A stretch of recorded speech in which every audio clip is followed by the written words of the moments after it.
本当？見えないでしょ？どこにいるのかな？見えないよ。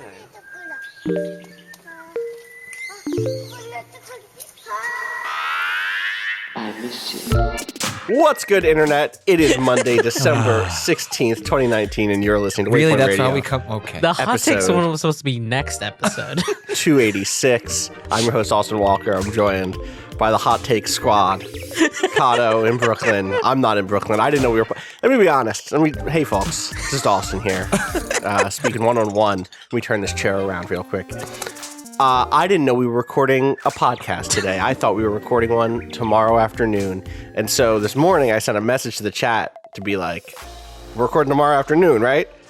And Kato was like, yeah.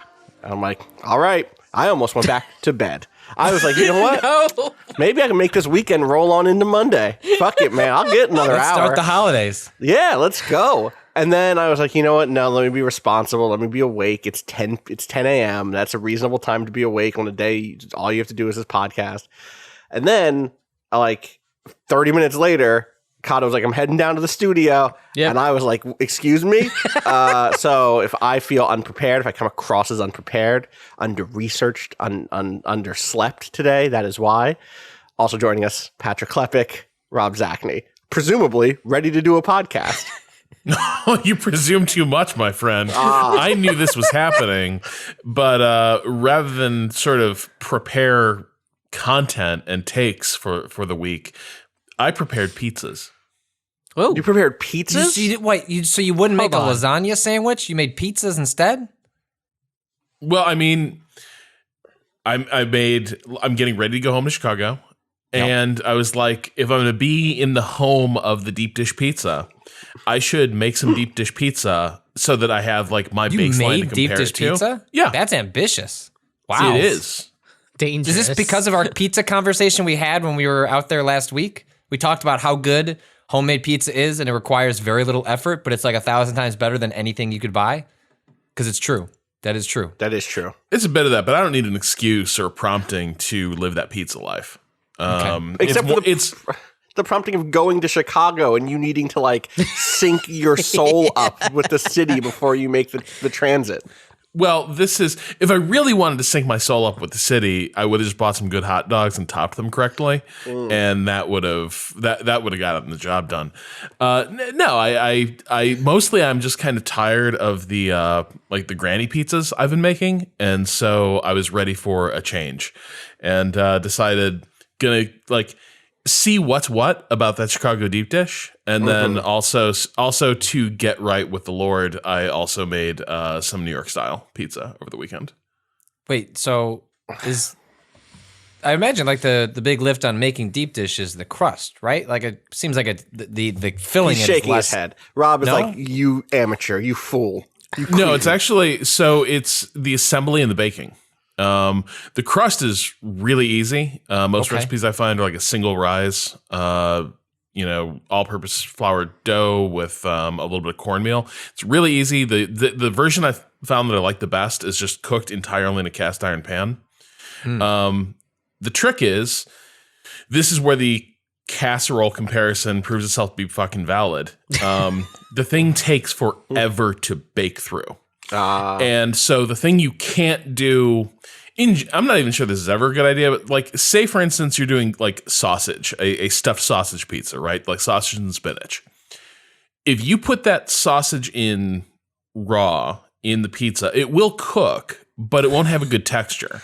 Yeah. And it'll take forever to cook because the thing is this giant slab of dough, cheese, crushed up tomatoes, for the topping. So you're just sitting there, and you have also it's topped with crushed tomatoes, right? So the thing you usually look at to see is this pizza done, which is like, how's that cheese browning up? That's not going to tell you shit, man, because the tomato sauce continues to look like tomato sauce.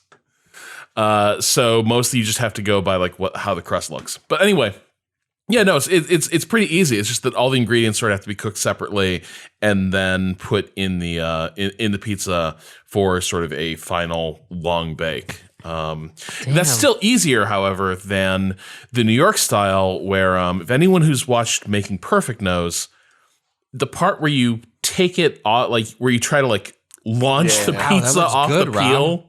Yeah, it was good, man. Damn. Well, wait, there's photos. I gotta see these. Yeah, photos. sorry, I mean to interrupt you, but I was taken by this. Ooh. Found the photo. Yeah, I'm gonna. That was good as hell. Yeah, that thing is. So that one. It looks like a soup. Yeah.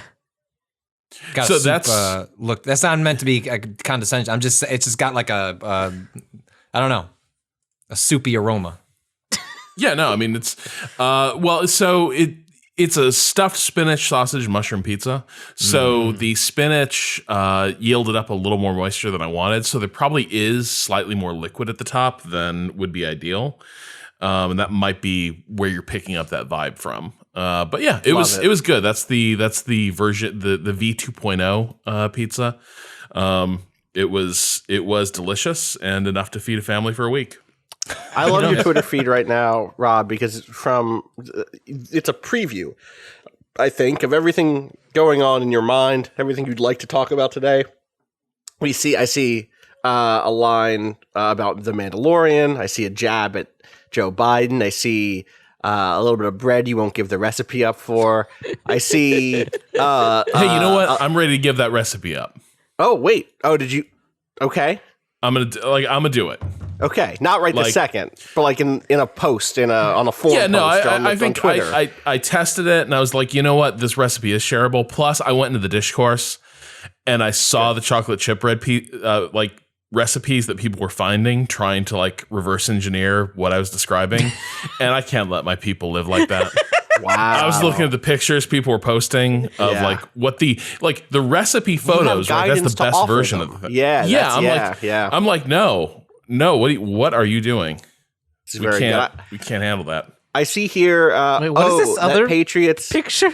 So you can see where my conviction. So that's in the podcast channel. Oh, I see. So that's the New York style I made the other day. Oh boy, that thing was beautiful. Except I had it on the peel, and those are huge slices of like the size differential. Oh no, that's Rosette de Leon. Don't worry about it. Please, Patrick. I thought it was a good sopressata.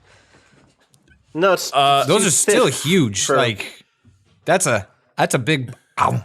Yeah. Oh yeah, I bet that tasted great, even though I'd say the presentation leaves something to be desired. What's that like pizza monster? I'm trying to think of that. It's coming to my head when I look at this pizza. The pizza monster? The Ninja Turtles? Oh, the Ninja Ninja Turtles did have a pizza monster, didn't they? I thought they were the pizza monsters. Pizza the Hut? Pizza the Hut. Maybe that's what Pizza I'm the thinking. Hut. I don't know what's coming to mind. Oh, like the Noid? Did the Noid fight? Oh, here we go. Here it is. I'm gonna paste this. We're like digging into our subconscious here. Oh my god! Yeah, that's Pizza the Hut. Jesus Christ! Yeah, I'm not a fan hate of that. Of Pizza the Hut. Monster Squad, great movie. But yeah, like I was gonna be like, I'm like running my own little, my little lower Manhattan pizzeria here. I'm just gonna shoot this pizza off the peel right onto the pizza stone in the oven. The temperature is registering at a toasty 560 degrees in there, so it should cook well. Here goes, and I start to make the move, and part of the pizza lurches forward, but it doesn't come off the peel, so it just starts bunching. And so I'm trying to unmold it in this 560 degree oven and try not to touch any of the metal around me. You will just instantly, oh my god. Yeah. Also, pro tip, if you're cooking a thing in a cast iron skillet, you've probably really conditioned yourself to just grab hold of that cast iron. Be real careful about where you leave that out after you're done baking, because the other day I definitely just started to grab that handle. It wasn't a good scene. Yikes. But anyway, so I'm trying to unmold the pizza. I eventually panic. I realize it's never coming off this fucking peel. So I have to transfer it to the back of a baking sheet that I've just covered in cornmeal in the hope that eventually it'll come off.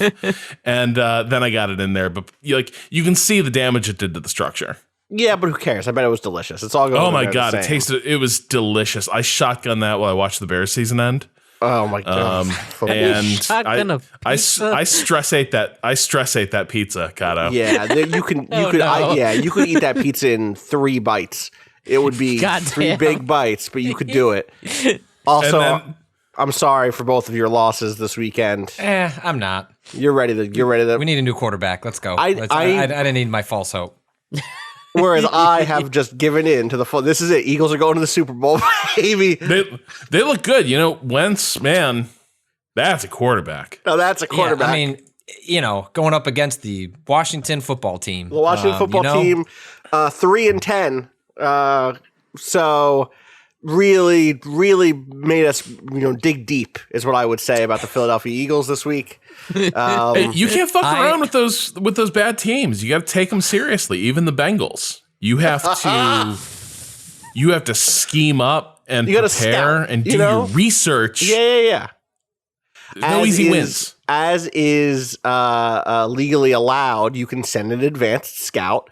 Just get a feel for certain sort of coaching decisions the opposition might make. They might not know exactly where to put a camera, what to point that camera at, what the legality or the rules of the NFL might be. I don't know why you would send someone who doesn't know any of those things. Because you know what's good content is a team-produced documentary about that advanced scout. That you just run on your team's media outlets. Who doesn't love to hear about the advanced scout? But you can't get excited for the advanced scout's work unless you film the other team's practice. It is. So can we dig out what we're actually digging at? You may know, as a listener to this podcast about video games, that one of our favorite pastimes is to talk about our dislike of the Patriots, our just like deep-seated, obviously a very successful team, et cetera, et cetera. Also, fuck the Patriots. Yeah. And the Patriots are a team that for the last decade plus now have been at the center of a number of scandals and accusations and allegations about tilting things in their favor, both through stuff happening on the field, near the field, before and after games, and including kind of getting footage of opposition, like coaching calls, learning signals, stuff like that. Breaking the rules as to what they're allowed to film. The NFL film is really weird. That's a thing maybe worth setting up, is that like you're not allowed to just go and shoot film of anything happening in the stadium for your own use. And in fact, the NFL tightly controls all of the footage that is shot, and some of it is given to every team after every week so that you can study your opponent's plays, so that you can scout for what the next week looks like, or upcoming games. But you're not necessarily allowed to go and shoot the sideline of your opponent and just kind of get into what their system is and what their kind of what their signaling is and stuff like that, because that would give you an unfair advantage. It would change the nature of the game that people are playing. But it seems like the Patriots don't care about your stupid rules, and we're caught videotaping the sidelines of the 1-13 Cincinnati Bengals. There's footage of the Cincinnati security team catching these videographers. That is precious to me. That is. Yeah, Rob's actually just did the mwah, kiss the air, agreed. What beautiful footage. What a gift. What an early holiday gift for us specifically. Well, it also feels like a video, just an artifact from another time. Yeah. Like, it's just a bunch of dudes with like thick accents you don't hear outside a 50s detective movie. Yep. In some ways, or outside of a really like Boston crime epic. And it's just like dudes having this conversation and this guy just desperately trying to explain this, like in like this really like towny accent. Oh no, like, you got me, but we can just make this video disappear, Chief. I can delete this. It's gone. It's unrecoverable. Gone, kid. It's gone. It's gone. Oh my God, it's so funny. You noted that like the security guys specifically have that vibe of feeling like mid-century hard-boiled detectives.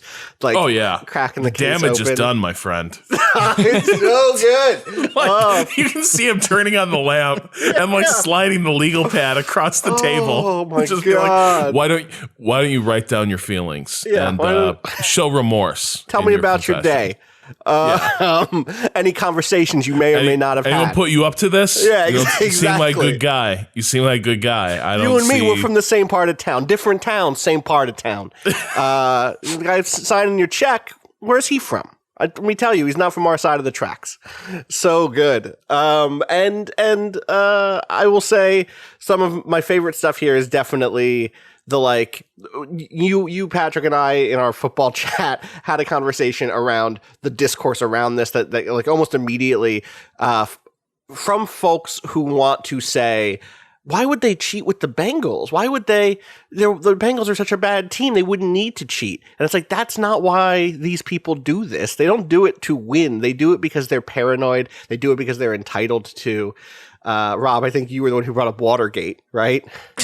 Well, right. Like this is like that's kind of the prime example. I think we have this problem of if we can't find a motive or a plausible motive for a thing or a motive that makes sense to us, then obviously the crime is called into question because you need the three components of a crime. But like that's not really like motive is only useful for identifying the connections between a crime and a person, but it doesn't need to make good sense. People do things for all sorts of shitty reasons all the time. Right. The Watergate example is Nixon was on track to win that election in the very same landslide he eventually won it in. Still wanted to like break into Democratic National Headquarters and like look at their material and get inside information. And that doesn't come from I need to do this to win. It's I want to do this to hedge. Right. You never know. There's good footage of when that footage came out. It was on like whatever the Fox Sports, news break was during the games. I think was it on Sunday that this dropped, or was it on Saturday? It was on I think Sunday. it was Sunday. Yeah. And there's just this great, it's a room filled with sports, commentators and analysts and former players and former coaches who are now, talking heads for Fox Sports. And you have people like Terry Bradshaw and Jimmy Johnson just like, well, why would they ever take a risk? Bill Belichick had to pay $500,000 out of his own pocket last time that they got caught cheating. I can't imagine he would do it again. And it is so the way in which Michael Strahan was just like, nah, that's not it, Chief, was so good for me in my heart. It made me feel good about there being like a black player in the role who could basically call into question that line of thinking and re-emphasize that it is not about like, I don't give a fuck if they're going to win or lose. I don't give a fuck if he didn't say that, but he said it. You know what I'm saying? Well, I could sense him saying it to me. There's this whole notion of, well, it's not really cheating if it doesn't actually give you a meaningful advantage. And like, this is why, like, for instance, corked bats don't work. Like corking your bat was a myth. It didn't make you hit the ball farther. Doesn't change the fact that like players who were caught with corked bats were trying to cheat. Right. It's a thing that says a lot about you and the way you compete. It doesn't necessarily affect outcomes. But that's not why we have these rules. I don't know. It's a weird thing. Patrick, I'm curious what you make of it, because when I start hearing the actual rules governing the shit and how the NFL regulates this, it's like these are important rules, sort of, but they also sound like bullshit rules. And I feel like the Patriots are always in this gray area of like, yeah, but does this fucking matter? Well, yeah, because if the Patriots as an organization, part of the reason they're so successful is because they take every minor advantage and leverage it, and then that adds up to consistency and winning. Like, in addition to having like really incredible coach and a shitbag, but also very talented until his bones finally fall apart and turn like ash into the wind quarterback. That's like if you were to like to grind down why they're so good, it's they not only take every minor advantage and add it all up, but they also push the line further and further. Like that's how they end up cheating. It's like, well, is it cheating? Tell us it's cheating. Oh, it's cheating? Okay. All right. Well, it's cheating. I don't even know if this thing is necessary. Like, what they did is like, is bad, I guess. And it comes across as skeezy, but, like I remember, like they've like rarely commented on like their original Spygate from years ago, but like there was some book where there was an interaction between like Robert Kraft, the owner, and Bill Belichick, the coach, and was like, at the end of the day, like how much would that actually have helped you? Like if you had gotten away with it? And he's like, bottom of the list. But like that's their We're doing a ethos, bunch of right? other It's shit like, that you should look at. That's where the real cheating is happening. I definitely get that. I think that the case that was the most convincing to me was actually Strahan's, in which he argues this is not about next week. This is about 3 years from now when a new coach. Who is now a new coach, maybe he's on a better team. Maybe builds the Bengals up to be something of an AFC rival. Who knows? It's about building a dossier on coaches and systems, not necessarily about winning a game against a team you can beat. And that is like one of the things that is so tricky about this style of cheating, is that it is about information. It's about like understanding what might be happening in a way that your opponent won't. And it's not a thing you have to do every season with every team, because you will get caught that way. But if you just have a secret vault of tapes of everyone else's coaching, systems, of everyone else's signaling strategies, then that's something that you can refer to, that you can learn and internalize, that you can reflect on and can just be part of information in your head 6 seasons from now, where you go, wait a second, I remember this thing. And that's not a thing most coaches could even do, probably. But if you have a coach who is already kind of like sharp about stuff in that way, who can memorize those sorts of systems, it is an unfair advantage. And that's why I'm finally boycotting the Patriots. Damn. Yeah, I know. Big loss for them. We had to cancel them live on Waypoint Radio. God, and that's the T. I don't know. I am always, the weird thing is the sheer amount of small stories like this, and then there's weird things like players and coaches have complained for years about like radio headsets not working right in Gillette Stadium when you play the Patriots, and like weird stuff that like in Boston, this is all seen as envy. This is all seen resentment by less successful programs, and just like, just haters trying to rain on the Patriots. Grapes. Yeah, exactly. Because Boston sports is defined by massive success and an air of put upon grievance. Shout outs to Dan Shaughnessy.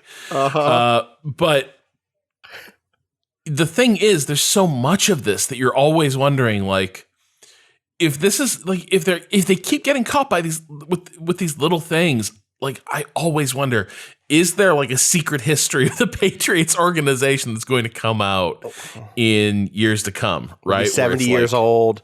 The documentary will finally hit. Let me tell you what's finally going on. Yeah, exactly. Gronk's got some things to get off his chest. God. Well, thank you for joining us for this mini episode of Waypoints that we snuck in. That's going to do it for. We still have to talk about. I have a note here from Patrick that says the new game of the year is A Short Hike. Yeah, turns out. Yeah, so we're gonna have to re-record the pods, or at least like, can we dub some like a section in Kato? Right. Like not even like record a new section, just dub over I'll a short just take hike. whatever's about to happen and just dump it into the middle of the game of the year pod. Easy.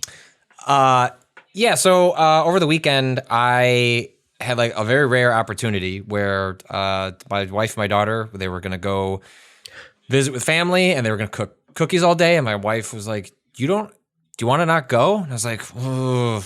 Like, what are you saying here? Like, how am I supposed to judge how I'm supposed to respond here?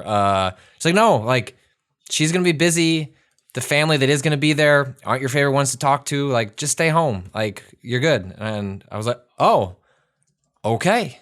That's great. I will. I'll do that. And so I wanted to turn this Saturday into like, all right, I'm going to sit down and finally have that day where I try and go through a bunch of smaller games, try and find some stuff that I hadn't had a chance to play. Like I've just, at this point, just resigned. Like I'm not going to play Outer Wilds, Death Stranding, and Disco Elysium until after this. Like it's just not going to happen. And so it was like, was it better to spend 8 hours with Outer Wilds, wondering if I could somehow justify it at the bottom of my list, or to spend that 8 hours trying a bunch of different things that I could like fully play through and think through and evaluate. And so I started out by like making coffee and then like asking on Twitter, just like, hey, like, could people recommend games you think are like maybe tragically overlooked, especially games in the independent space and the sort of like alt game space, like just stuff that, you know, you didn't hear people talking about, you didn't hear us talk about. So I'd actually point people to that tweet. You know, like any given tweet where you ask for help, I expect like some responses, but I'm still getting like there's like 500, 600 responses to that tweet at this point. Like it took off in a little bit of a way. So if you're just looking for things to play that maybe are a little off the beaten path, like just go look at all the responses to that tweet. There's a lot of really terrific recommendations. And a short hike was, so I started making like a list. It's like, well, okay, what can I check out? And a short hike just has this very striking visual look. It was recommended by a bunch of like game designers that I respected. And so that kind of like shot to the list of high up, like maybe a game I should check out. But the trailer also sold me because like the look, well, Kato, you played this. Maybe you can help me try and describe like what a short hike looks like. But it's like, it's 3D. It's pixelated. It's pixelated. So it's got like the it's like PS1-y, but it's like not hyper right. aliased, right? Like it's like there's so much aliasing that it almost looks like sprite work. Well, yeah. Yes. If you find a spot where there's nothing moving and you like don't move, it looks like a 2D image, right? Like it looks like sprites. Yeah.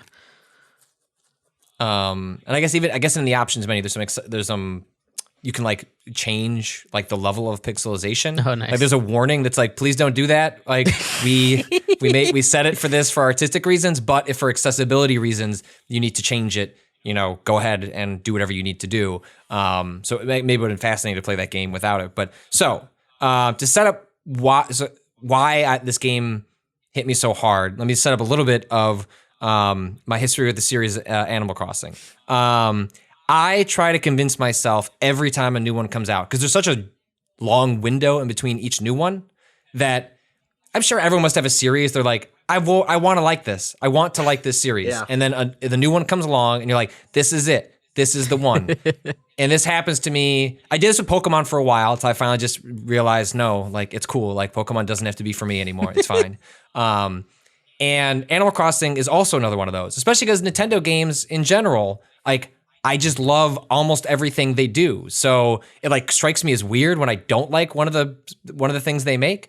And so what always happens with Animal Crossing is I am so charmed by the world, the characters, the energy, the vibe, but I don't like doing anything in those games. Like I don't like customizing a room. I don't like the busy work. And I know those are exactly the things that appeal to people that love Animal Crossing. And so I'm not asking Animal Crossing to change, but it is the case that every time I boot up an Animal Crossing, I go, damn, like I want to be here and not do any of this. Like just don't want to do this game. And so my pitch on a short hike is if you like the vibe, energy, the world of Animal Crossing, but wish you could do anything else in it, like a short hike is it. So this probably works for people who already love Animal Crossing because it's just another vector in. But if you don't, a short hike has that same like Animal Crossing energy, weirdness, quirkiness. What are the things? What are the things that you're doing? Talk to me a little bit.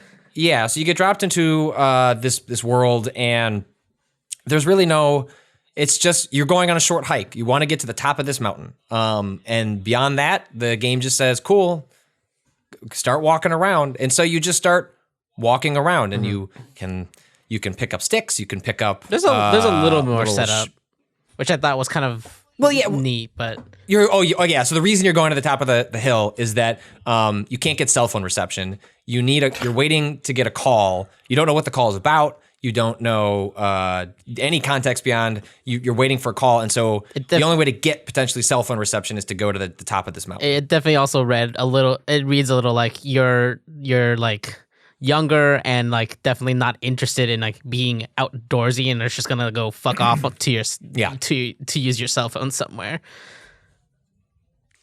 Fair. Yeah, totally. And so as you wander around, like you run into a cast of characters that, again, feel like they were plucked, not like a copycat way, but just feel like this could exist in an Animal Crossing sort of world. This is, it's a lot of anthropomorphic animals. It's the writing in it is closer to Night in the Woods than it is in Animal Crossing. It has like a internet speak sort of vibe in a good way. It's very funny, clever writing. And occasionally, like, you'll come across what are basically quests, but you don't have a quest log. It's just sort of like, hey, could you go collect like 15 shells for me? Okay. Like, hey, if you find me a smaller shovel, I'll give you this bigger shovel. And so you kind of just start wandering the world. You don't get a map. You kind of have to just start like internalizing the space. But it's like, I don't know about you, Kato, but like I was getting very, at first I was like, I'm going to go left and then right. And I'm going to like try and work out the space in my head. Yeah. And then I just said, kind of screw it, and just sort of like wandered and just decided to let the world take me where it was. And I figured it was pitched as a game to me specifically as a short game, a game that you can finish even if you exhaust everything to do in like 2-3 hours max. And so I was like, I might as well just give myself over to the world and not worry so much about like min-maxing as I'm a classic person that if you give me a left and a right, down 2 hallways, I'm going to go halfway down the left and then go all the way down the right and then also turn around and go back down that left hallway again. Like, that's just how I explore spaces in games. And I just kind of threw myself over to this and figured I'll just start figuring out this map as I spend more time with it, which is what happens. And along the way, you just bump into quirky, interesting characters that there's a depth to them. It is not just surface level, like, haha, like, look at me, I'm a funny fox that's running around. Like, you like run into someone that like is selling some stuff, and I almost don't even want to spoil particular beats, that bit but was like good. Yeah, like the one where you're buying the feathers, and then you find out why they're actually why they're actually trying to sell these feathers to make money. There's a couple times like that where it's just like it has that 1 or 2 extra dialogue, like pieces of dialogue past the initial interaction, where you're like, oh, here's like a few more reasons, and it gets a little more interesting than the surface level. Like, I'm the one selling this thing, and it kind of does that in different interactions. Yeah, there's definitely this game doesn't always prompt you to keep talking to people, but keep talking to people, like exhaust until you get the dialogue repeating, because you're gonna end up missing both some really just funny writing, but also like there's like a decent emotional beats for characters you interact with for all of 2 minutes. Like, it's really tight, concise writing, and the mechanics are so much fun too. It is such a joy to explore this world. The basic setup you have is you're playing this I don't know, an owl, a bird, I guess a bird. I don't know what type of bird necessarily. Yeah, a bird of some sort. And so you can jump, and then if you hold the jump button, you can then glide. But then also very quickly you gain the ability to climb, but you have like such short amount of stamina. But as you explore the world, complete quests, find hidden secrets, you find things called golden feathers, and golden feathers basically just like give you additional stamina. And like, within, 45 minutes, an hour, you are now you're now capable of like traversing this space in like really interesting ways, where you can use your golden feathers either to extend your stamina while you climb or as an additional jump. So it's like you can like jump 3 times in the air, then glide over, then climb onto the space, like work your way up this mountain, rest on like a little patch of grass, because there's like the level design is like so clever in seeming impossible the first time you're passing through, and then you come back with more stamina, and suddenly, this whole new area opens up to me in ways that it hadn't before. And it's just such a goddamn. Oh, go ahead. Yeah, I just that specifically that part and that way of exploring kind of immediately reminded me of Breath of the Wild, and just like how things are like locked off behind how much stamina you have, but like once you do have enough stamina, you can basically climb whatever you see. Like there are no like invisible walls on the island or anything like that. It was very fun to kind of like find new paths as you like start gaining more and more feathers. Well, and I love, this is also one of the reasons I loved Gato Roboto from earlier this year, in that's a Metroid-style game in which it's very short. It's like a 4 or 5 hour game. And there's something delightful about starting at 0 and then going straight to 100 really quickly. And in this game, you go from having absolutely nothing to having a shovel, a compass, golden feathers, a stick that you can hit people with, but you're not sure why. I'm not even sure it does anything except you can just collect the Did you find the stick game? The volleyball, beach stick ball. Yeah. I guess. But there's a stick there, and like so the stick is provided for stick ball. And then there's a tiny piece of dialogue when you continue picking up sticks. It's like, I guess I'll just keep picking these up. And it's very funny. And as far as I know, there's not like a quest resolution. You just have 7 sticks or whatever at some point. Whereas there are other items that you're picking up and add up to a quest or something.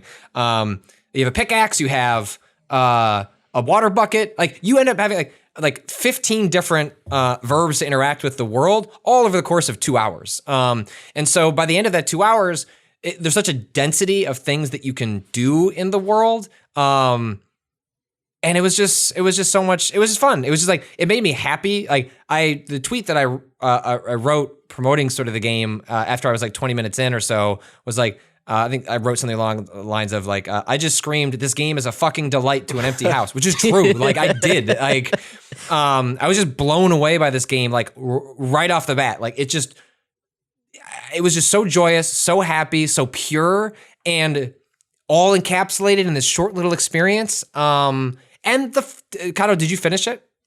Yeah, so I was going to ask, I kind of beelined it because I was curious whether or not there would be an end in that way, but like that was the first thing, and then after that I was like, okay, I'm gonna go have the rest of my day, and that felt right in a way almost. Sure. Yeah. Wait, the rest of your day in the game or the rest of your day in real life? No, in the game. Okay. I mean, like it does have sort of like trying to understand. It does have an ending, and then sort of like an epilogue bit, but then is, of course, just lets you like, hey, go keep exploring the island, have fun. But in the same way that there are characters with surprising depth to their stories in a small amount of time, this game also in a very short amount of time, like the little bit on the at the top of the mountain. Again, I don't want to say anything about what occurs, but it's like beautiful, and like I teared up, and I'm like, what the hell, game? Like, wow, man, censored himself. Like, it's moved by the endearing and sincere nature of the game. The phone call, like is like, it's a bit in a way that I was just the game understands that it's like cute and snarky, and it uses that smartly with its writing to then like you're constantly surprised that like this, oh, you shouldn't see this in a game like this, and then it works, and that's part of the charm of it. It's just it's a great game. It's absolutely sneaking into my top 10 list. Like, nice. It's a great little game. I would recommend. It's on Steam, but it's also on itch.io. But if you want to like support, I think it's just one designer like primarily worked on the game.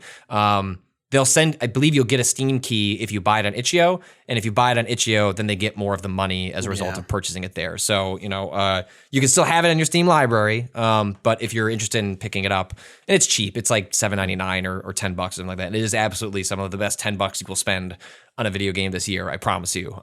So go do that in itch.io if you're interested.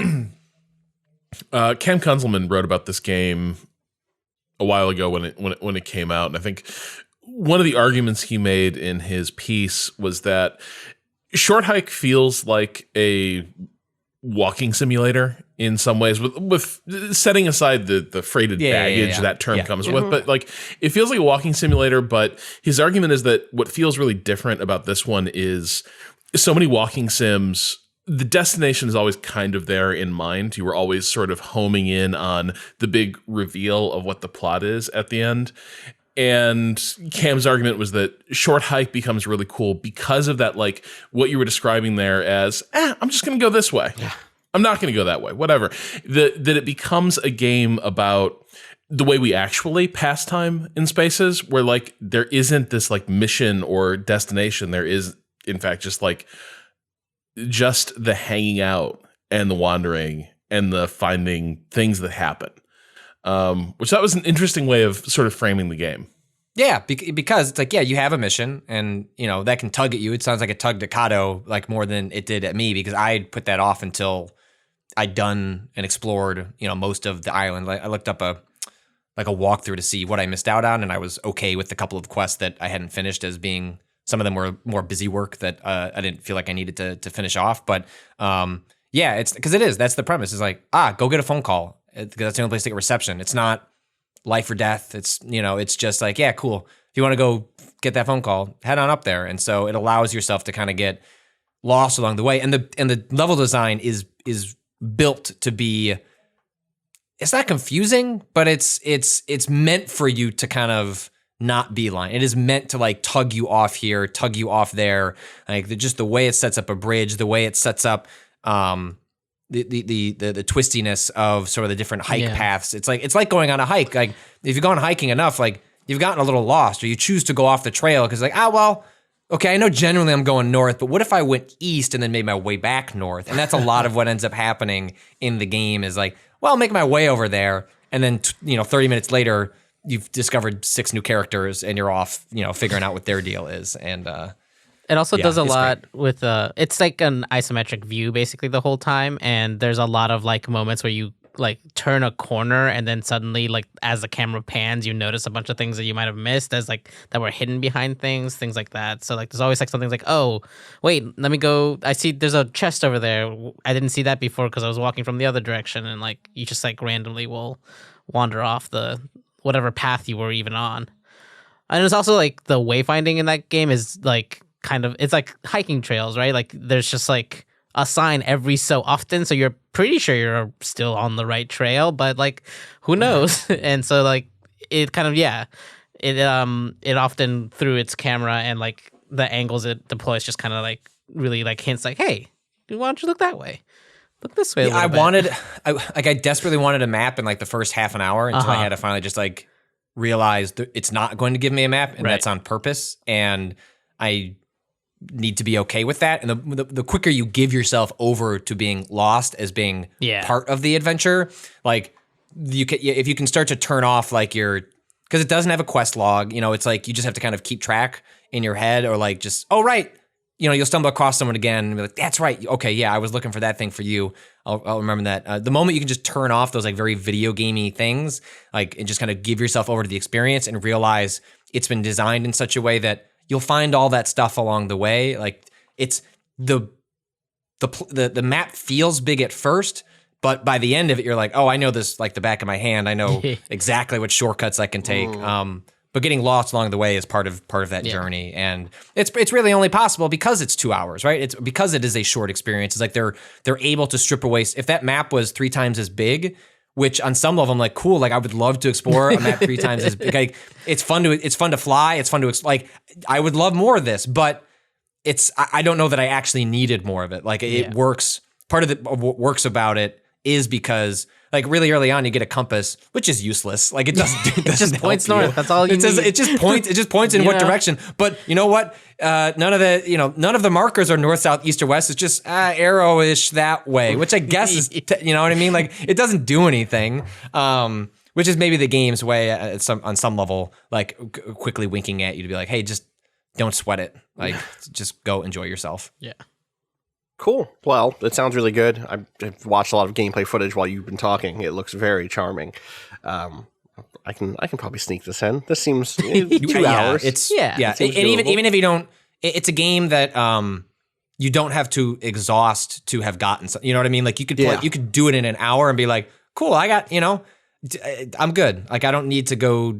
Like none of the quests. Again, there's no stakes to the quest, right? Like it's just goofy fun times, and then occasionally you are actually like help. Like Kato, I finished the game, looked up all the quests that I missed, and I was fine with the couple that I didn't get around to, or somehow didn't run into that character.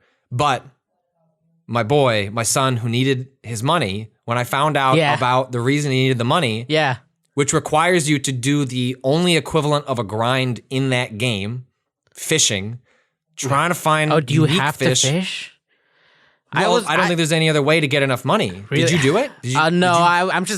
I'm almost there on the amount, I think, but I've just been running around. So did you buy the hat? Oh no. Don't buy the hat. Okay. Because you can do it. I would recommend doing it a different path than I did, which was that I bought everything I could at the store before I encountered this character. Gotcha. And so you can spend all the money you have Right. available to you, and pretty much feel like you've exhausted most of like the spare change and treasure chest along the map. And then you have to engage in this fishing mini game, which is easy. It's it's the easiest fishing mini game. You hit B to cast the Good. fishing pole. Great. You wait for 2 grabs at it, and then it comes in. Like there's no skill involved, but you only get money for turning in unique fish. And so it didn't take me long. Again, it took me like half an hour to like scrum together this money, but I like sort of finished the game, had the emotional climax, and then did the epilogue and was like, cool, like I think I'm done. I was like, no, I am not done. Yeah, I we am gotta going help. to get Yeah. that man his fucking money. Yeah. And so I did. I spent an extra half an hour in the game because I had already, like in a 2-hour experience, become so emotionally attached. I don't even remember what it was. I think it was another bird. Who Yeah, it was leaning another up bird. against that ice. Hanging out. I needed to help them. I needed to help them out. And so I did. And so I did that. And I was like, cool, quit. Like I did it. I finished a short hike because really it was not about getting to the mountain. It was about getting that $400 that I needed to get for that bird. So Bird needs that money. Well, the bird needs the money. You heard it here, folks. We also need some money, so we're going to take a quick break. And when we come back, we can talk some more about some short games and also maybe catch up on news from the Keeleys, which aired last week. We will be right back.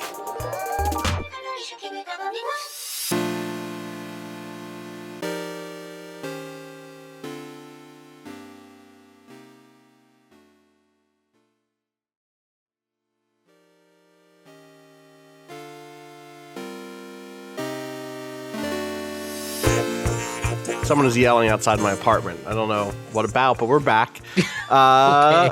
How's it going? Patrick, I know you played one other short-ish game. I don't know, did you get all the way through? yeah, I acquired a game called Devotion, which has a very good backstory that I wish I could explain. It's bugged me in a couple of years, and I'll tell you. It's not even that good of a story, but I can't tell it. I can't say it on a Patrick will go to the internet jail for telling wherever the that is. story. I would go there. But yeah, Devotion, which was a game that was universally sort of praised. It's a Red Candle Games. With Attention was the game that they made prior to this that also was a really well-liked short form horror experience. Devotion came along earlier in this year, I believe January or February. I believe Danielle wrote about it. She wrote a review, and I think the game was taken down from Steam the same day that her review ran because it went up a day or two after the game came out. And you can go read our coverage of the specifics of why it was taken down in relation to some jokes / memes that were related to the leader of China that got it embroiled in a whole mess of things. But that game is not returned to purchase anywhere. But a number of critics of that I trust were putting it really high on their list, and so it felt like it would be a mistake to have not made it through this year without playing that. And yeah, I gotta admit, it's a really powerful. 3-4 hours at most, closer to 3. Little story about a family, like a sad story about a family, but one that's given a lot of nuance, a lot of detail, like part of the, I think horror is at its best when the scares are derived from characters you have some level of empathy or sympathy for, and I think Detention, the way people talked about that game, manages to mine that to great effect. I think even like the scare jumps are the weakest part of the game, and the stuff that feels the most lifted from. Well, that's what we put in here, right? Like, got to have a couple of these, and they're okay, Yeah. they're fine. But like at the core of what makes Devotion work is the story of the story of a father and a daughter and their relationship, and how the various stresses of expectations, of the burden of expectations, the evolution of husbands and wives and the expectations they put on themselves. A lot of this is like very specific to like the region this was developed, and it pulls successfully from like family dynamics that are different than the ones that we're constantly exposed to in a lot of like Western developed media, which is like a huge part of why devotion I think is really interesting. Because not that there isn't universality to a lot of what it's speaking to and about, the relationships between children and their parents and husbands and wives and different forms of relationships. But it's part of the reason it's so fascinating is because it's a window into a different culture and how that stuff plays out. And you just get to spend a lot of time, even though you spend no time with this family, you spend a lot of time with this family. And like the writing's really well done. The voice acting is really well done. It's just really, it's really powerful. I watched some friends play this earlier this year, and it is a really interesting horror game. It is like pretty much confined to one space that you see throughout time, like over the passage of time. It's PT, kind of like, but like, where like part of what's brilliant about PT is that it was more or less the same hallway, and then you were looking for the changes as you went through that hallway again, and that motif, to a certain extent, is repeated here. I'm not saying it's like influenced by, maybe it's influenced by PT. I have no idea. But it also, circular logic is very common in horror media, so it is part of the genre. But yeah, you're going more or less to the rooms, the same set of rooms set in different periods of time, like over the course of, I don't know, 20 years or maybe a little less than that.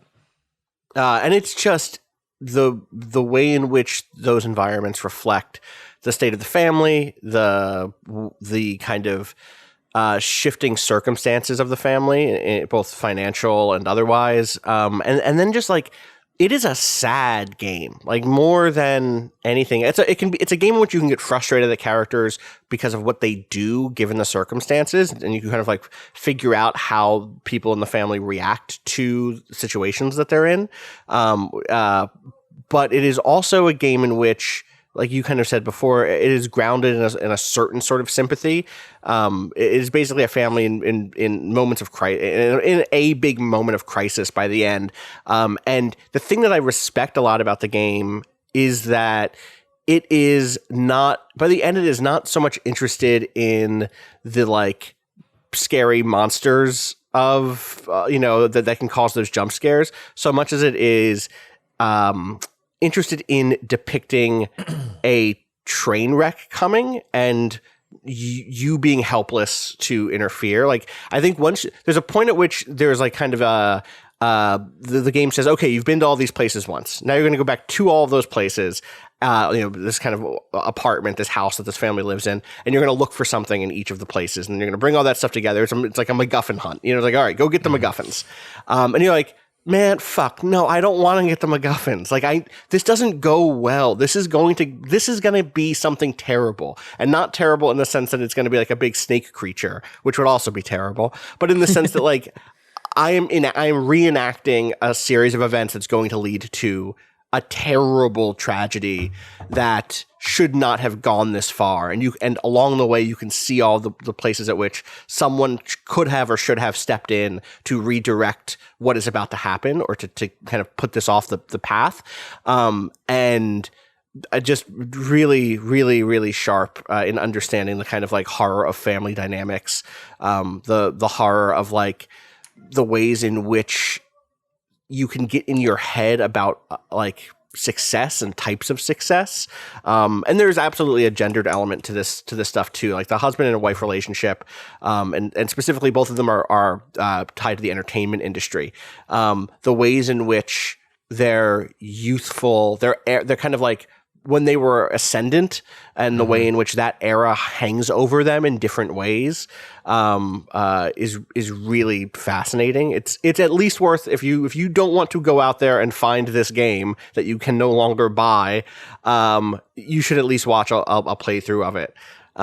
Is it kind of a the last 5 years dynamic where their career fortunes diverge, or is it a little more complicated than that? It is more complicated than that because time is long. So there are moments at which there is divergence in degrees of success, and there are also moments where it's just like, well, now what do we do? And like the reaction is different between father and mother. and they put their investment in different places in terms of what they want to invest in, their emotional investment, their degree of emotional investment. And then the way this still just becomes a horror game is like, how do you right the ship? Who do you turn to? And what are the ways in which you can get caught up in something? How are the desperate preyed upon? And who pays the cost when someone is preyed upon? Without getting into too many specific spoilers, but like, we've been saying like, this is a game that takes place in a house, and like obviously yes, that means there is like domesticity and gender and the kind of like horrors that can come up from those spaces are there. But it is not a game. There are other characters, so to speak, in the wings. There's the world exists outside of the house. The focus of the narrative is inside of the house, but things from outside come in. And you occasionally breach the walls and go to other types of places. And so that experience means that like it's able to do a thing that I think horror stories can do really well, which is like when you are in a place where there is something terrible happening, who do you go to for help? And how often is it the case that like the person you go to for help is actually just going to like a vulture take advantage of the situation for themselves. And yeah, it's good. It's a really interesting story. Without spoiling where sort of like the story ends up going, the perspective it chooses to tell that story is fundamentally different than the way most horror stories choose to where it points the camera, or like where the perspective the viewer is taking that information in from. I realize it sounds like really. I'm just trying not to give away like where it go, but like it's a short game. It's like a 2-hour game, so yeah, you're usually given distance, and in this game there is an intimacy to a complicity that the player plays part to that gives it it's a lot. It's different. It's different than you normally get out of a story like this. I want to say it is. I think you're totally right there, but I also the comparison to PT makes perfect sense. But there's a degree to which you finish PT and you go, aha, was I the bad dad all along? Right. And like find out in Silent Hills. And this is not that. Like I think that, or I think that this is. To the degree that the question of complicity comes up, the thing that I love about Devotion is that its perspective is not like, it isn't like, aha, like it's you, or it's not. No, it's just sad. It's sad top to bottom, like even, like even. Well, and it basically still, and at the end of the day, is interested in giving you the perspective of the people who are hurt. Yes. In what happens, and giving voice to the victims of the horror more than giving you the titillation of being the horror yourself. And that is like when you're in this material and you're trying to be transgressive, you can very easily fall into the like, pull the mirror up to your face reveal end. And that is not what happens here. Like the ending of this game is genuinely not super surprising and shocking in a way that left me again sad instead of like ooh. Yeah, there's ooh, and you're still angry, but you're also you're given a window into the perspectives of a number, like essentially the two main characters, the father and the daughter, in a with a level of interiority that I found surprising and allowed for a story that otherwise could have. Often you go into these like and you see jittery, demon creatures around the corner, or they're banging their head against this game has a lot of tropey stuff that you find in stories like this, and I think is the weakest elements of it that I think maybe they just felt like, these are the aesthetic trappings of a story like this, and didn't necessarily feel subversive, felt more like, this is what you do in these stories, but the actual story it's telling is exceptionally well done. There's some parts of the third act that I thought maybe were a little over the top and went a little long. Could have tightened up that third act, and also didn't need the hallway sequence, if you know what I'm talking about, Austin. I do. With the doors. That seemed taken from a different... There's a different version of this game that is more of stuff like that, and it just seemed a little over the top. But I guess what I'll leave people on is that... if you don't have an opportunity to play it, like someone can't like share play through Steam or something like that if they already own it, I don't think you lose a lot by just watching someone play this game.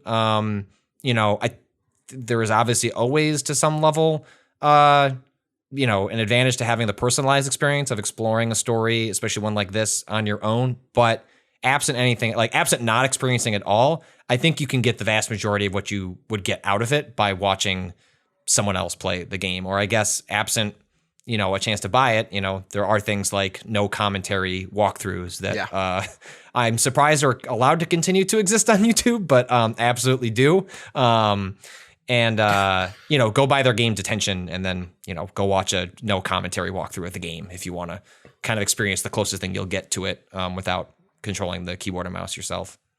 It is one of those games that's like, so the fact that it's not available to purchase is not unique to it in this broad world of video games, and it's one of those ones that brings into focus the fact that we are going to enter an age as more games are, for different reasons, taken offline or can't run on modern hardware, or hardware has just broken down to a certain degree. Well, but it's also just specific where it's a year where it's going to win Game of the Year from some places, that's and the you can't thing. pay, right? Like we've cynically come to expect that for games that are 5, 10, 15 years old. Like, not usually, this is my favorite game of the year, and also you can't play it. Like, that is wholly unique to Devotion. I think there's also an element to which we think about, like, one day you're not going to be able to play the Division 2 with people online anymore, and you're not going to be able to play through any of that raid content because the servers are going to be down and no one's going to be playing it. And you go like, yeah, okay, I'm good. It's okay that I can't do that. Or you say that out loud.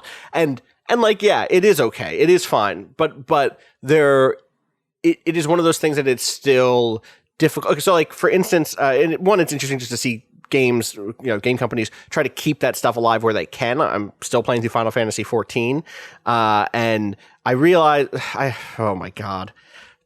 Long story short, Sure. there is an entire mode for just getting players who are past that content to do the old story content that first-time players have to play through. Because, like, through the main story of that game, there are moments where, like, you have to do a raid or a dungeon with people. And, like, the people who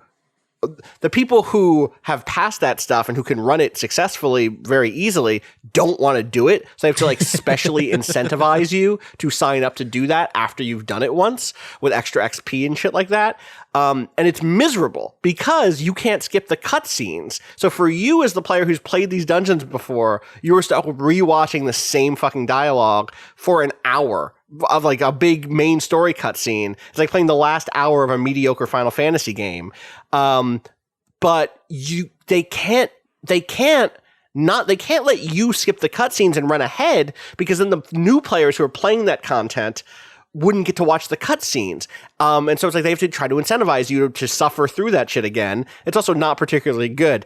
And so there's a degree to which it's like, and that's just a game that's still alive. That's a game that's still running today.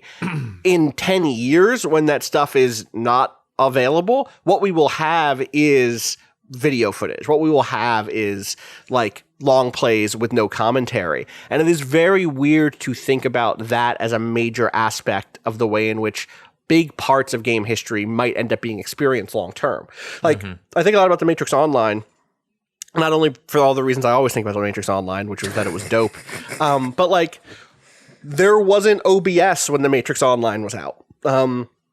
Twitch wasn't around when The Matrix Online was closing. And so I wish it wouldn't have been enough to have just had those things. And it's not like there's no video footage out there of The Matrix Online or The Matrix Online closing or all that shit.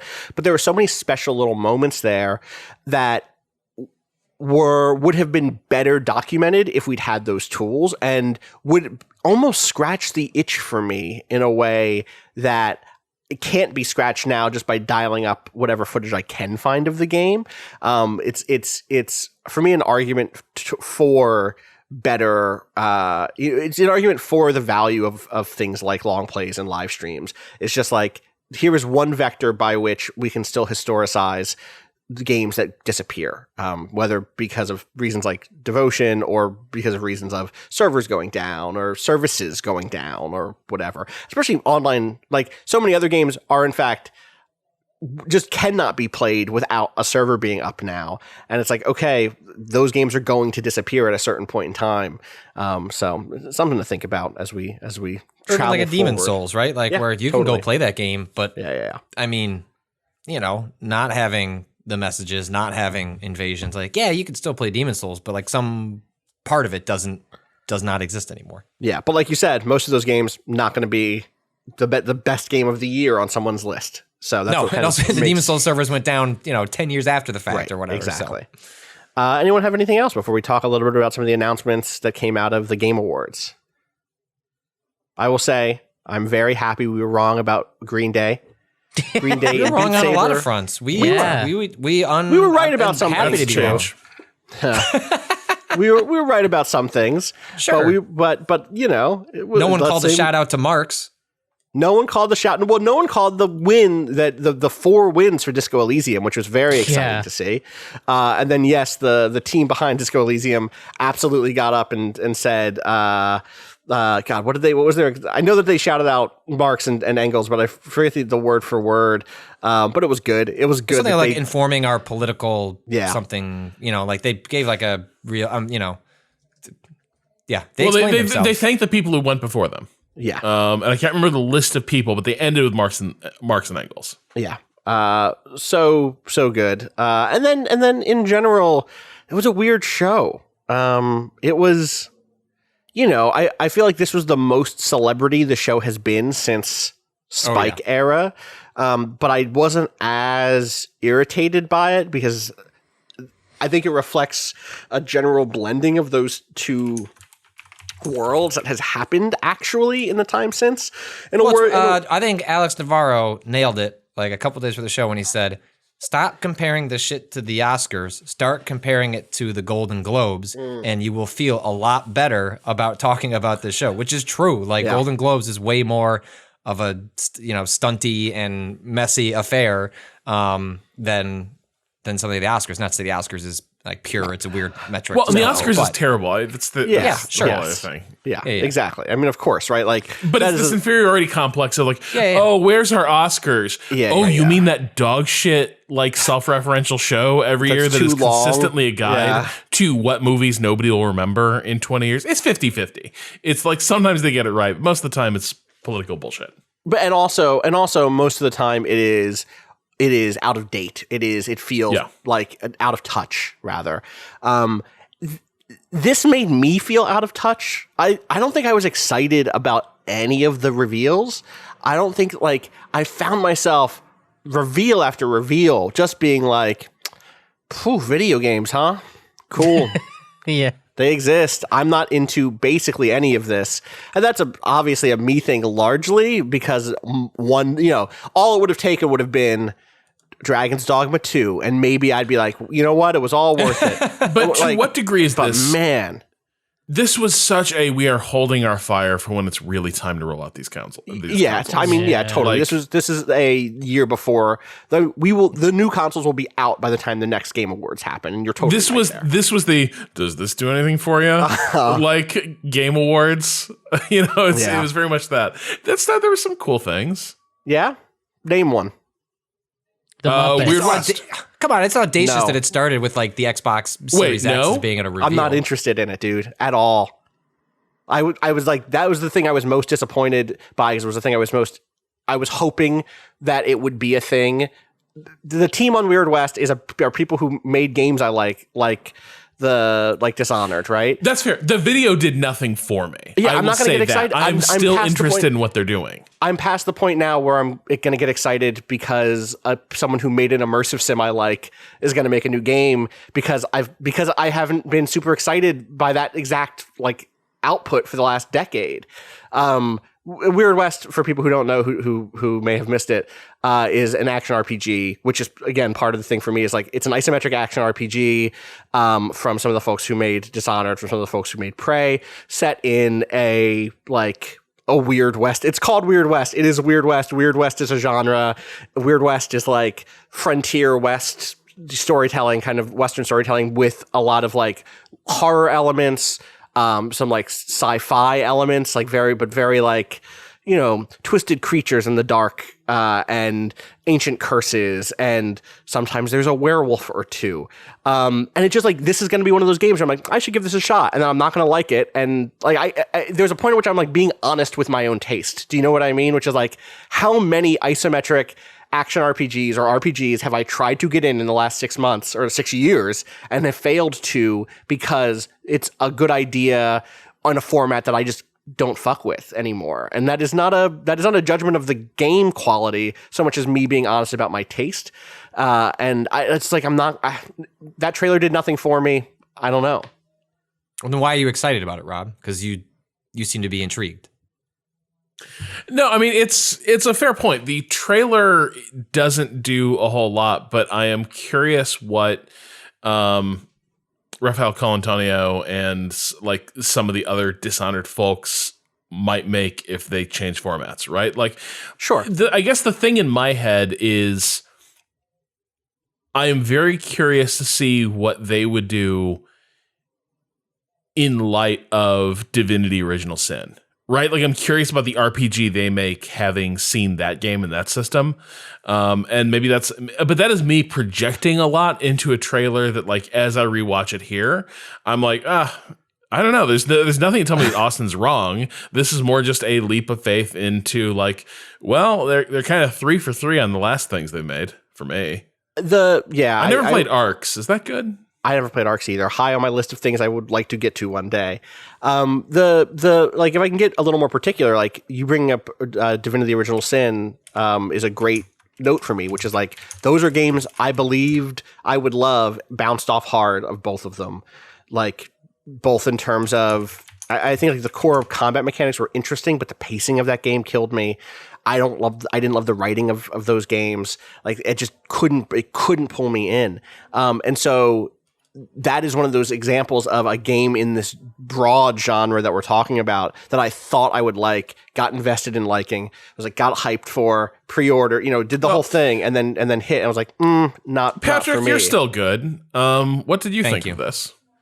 I don't know. I mean, I will admit to being slightly, I knew in my head there's no way that they're announcing a game that is going to be like another one of these like that quickly, right? Like, it had to be something that was scoped differently. And so, like, at first blush was kind of disappointed, because as much as I think the certain slice of immersion sim that we've, the System Shock Deus Ex template that's just been sort of like riffed on for the better part of, or for more than 10 years. I'm not sure I need one of those, but like, I'd boot it up. Like, that's like, if I'm being honest with myself. And so the fact that it was revealed to then be like an overhead action RPG, like, took a little bit of the winds out of my sails, and it's hard to communicate maybe what's special. Like, your thought on like what translates. I was like, I don't know what translates, and that's not going to be communicated in a trailer. That's going to be something that I have to like sit down and see a real demo of, or play it and get a better sense of it. So I'm cautiously optimistic, but like, whereas like unannounced game potential was higher than my excitement is for like announced game, and now a better sense of what it is. And I love action RPGs, so it's not that is not a hard hill for me to climb.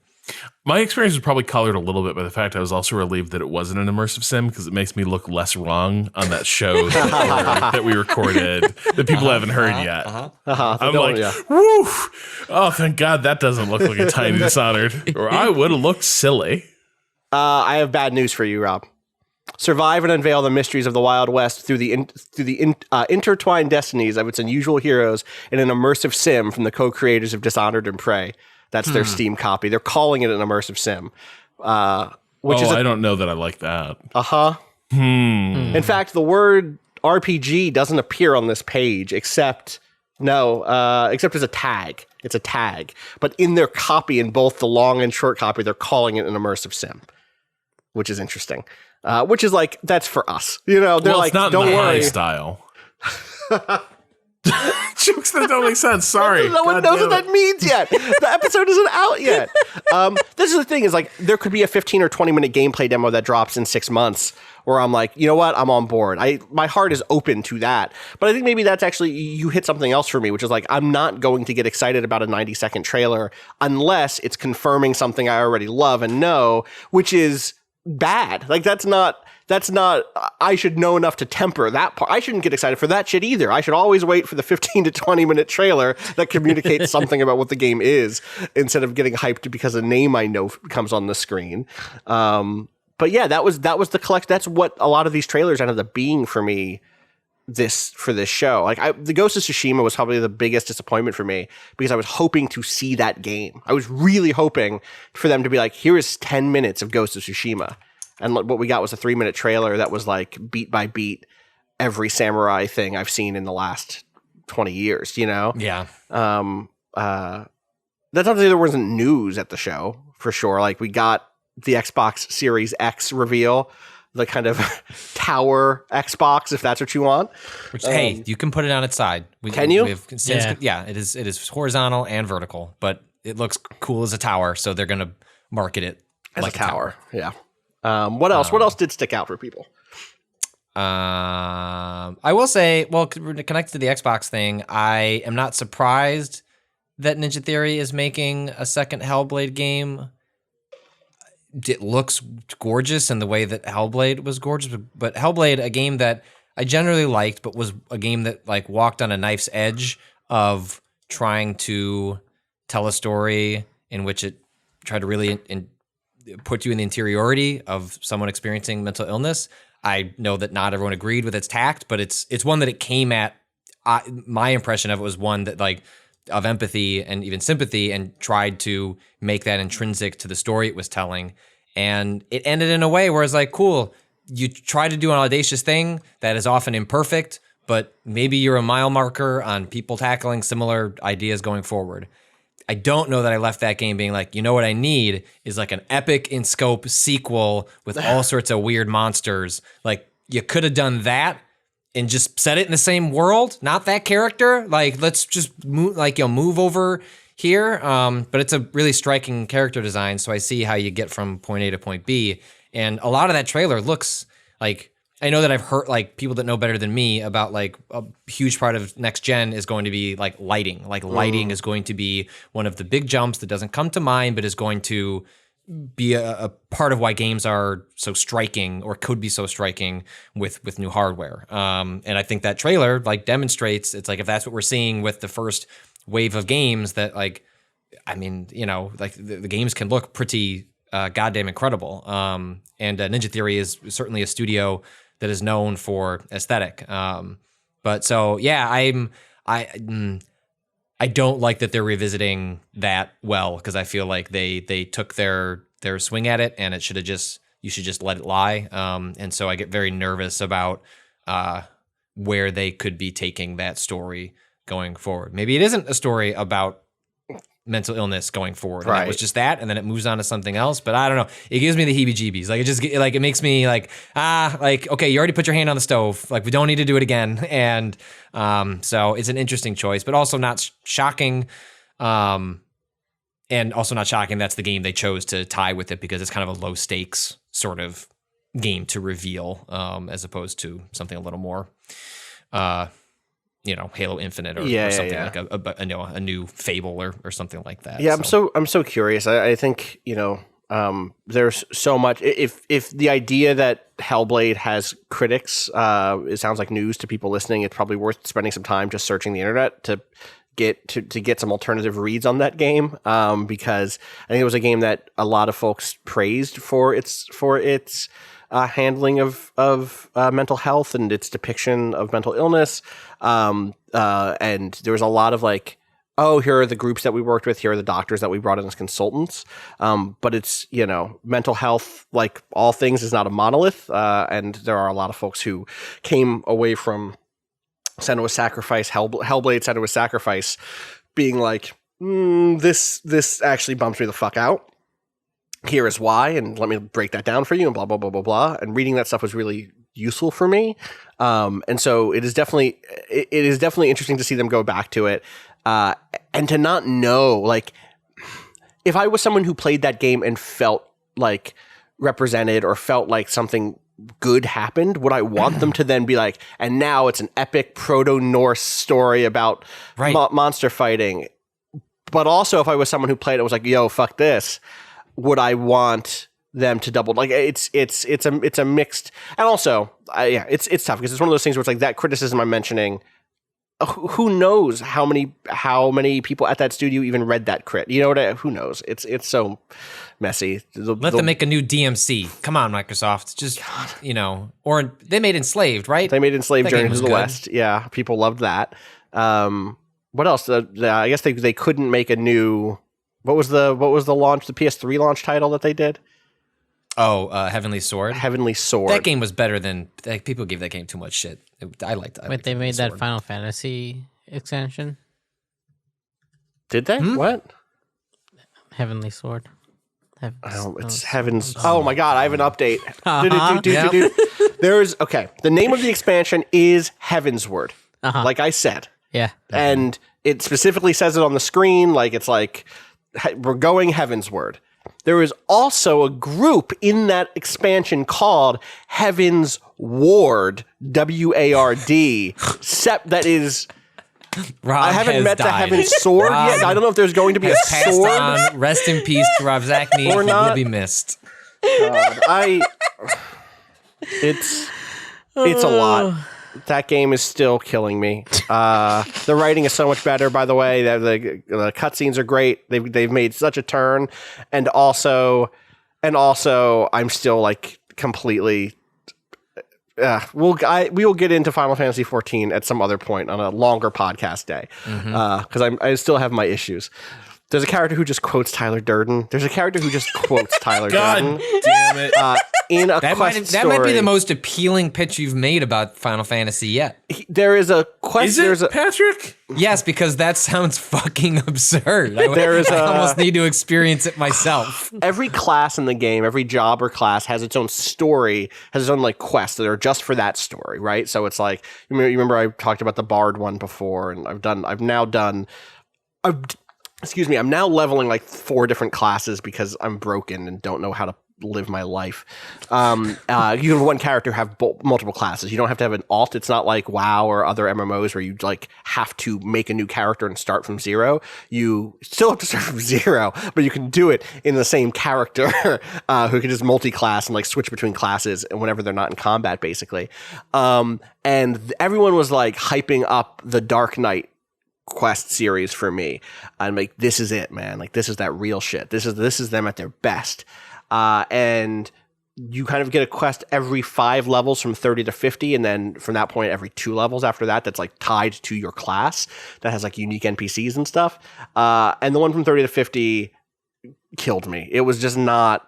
I was like, is this your king? Tyler Durden is your king? This motherfucker who, for real, literally said it's only after you've lost everything that you're free to do anything? Like basically line for line, Tyler Durden shit? Okay. All right. Also, yeah, it just, I was ready for the edgelord shit because I was signing up for a class called Dark Knight. I get it. You're going to wear all black. You're going to like summon blood magic and like be pained. But the pitch for that class was basically you were one of the few people who hold the powerful accountable in this land of anti-dragon Catholics. You were the one who holds the priests and the Templars accountable, and like, you bring justice to where justice is supposed to be, to those who have access to the levers of justice. And instead, I got, for real, quest after quest about my main character being mad that people asked him to move boxes around. Like, it's supposed to be this deep meditation on, like, aren't you upset that you've played 100 hours of this MMO and people are sending you on fetch quests? And it's like, I am, but my character doesn't give a fuck. You can't make that a plot point when at no point in the past 100 hours have you given me a vector for communicating anything in the game. You can't assume that my understanding of my character is that he's a little like whiny asshole because someone who's like old asked him to carry a crate. Carry the fucking crate. This guy is old. Let him fucking carry the crate. It's not a big deal.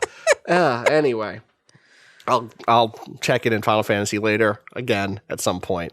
Anything else from the Game Awards? Did you know this is the Bravely Default 2 is coming out. They announced Bravely Default 2. Yeah. That is the third Bravely game. Default game. Hell yeah. Because there was Bravely Default, then there was Bravely Second was the second Bravely game. Yeah.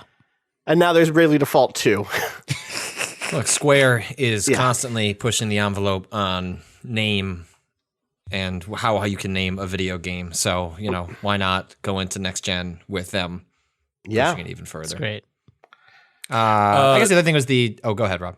No, I was just going to say trailers that I hated but made a game look interesting, but I still hate them. I thought the Humankind trailer, looks like that game might be interesting. That trailer pissed me off. Wait, why did it piss you off? Tell me why it pissed you off.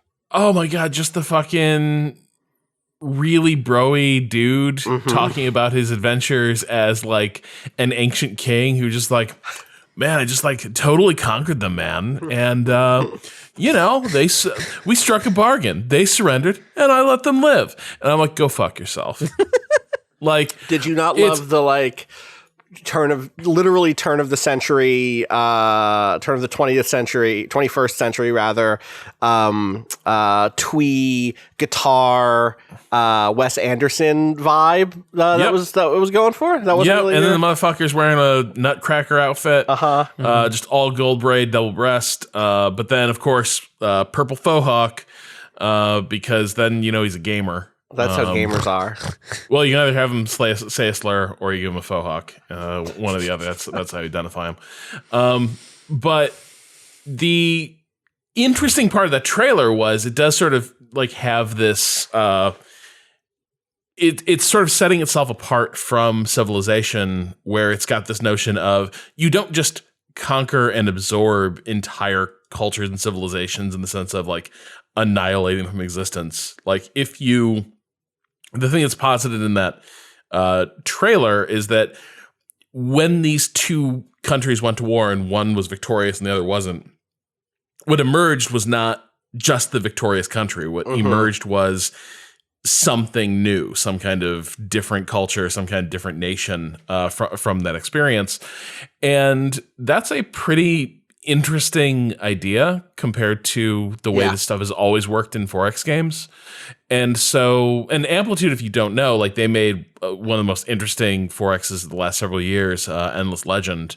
One of my favorite games of the decade, for sure. So, I definitely, this was one of those games that was I saw the Amplitude name come on screen and I was yo, what are they doing? And then it was this, and I was I saw the thing you're talking about, the element of, this is a topic that we've talked about before on 3 Moves Ahead, even what I've guested, is that the idea of history as being one that quote unquote, history belongs to the victors is one thing if you understand that there are other people around to be victorious over. Do you know what I mean?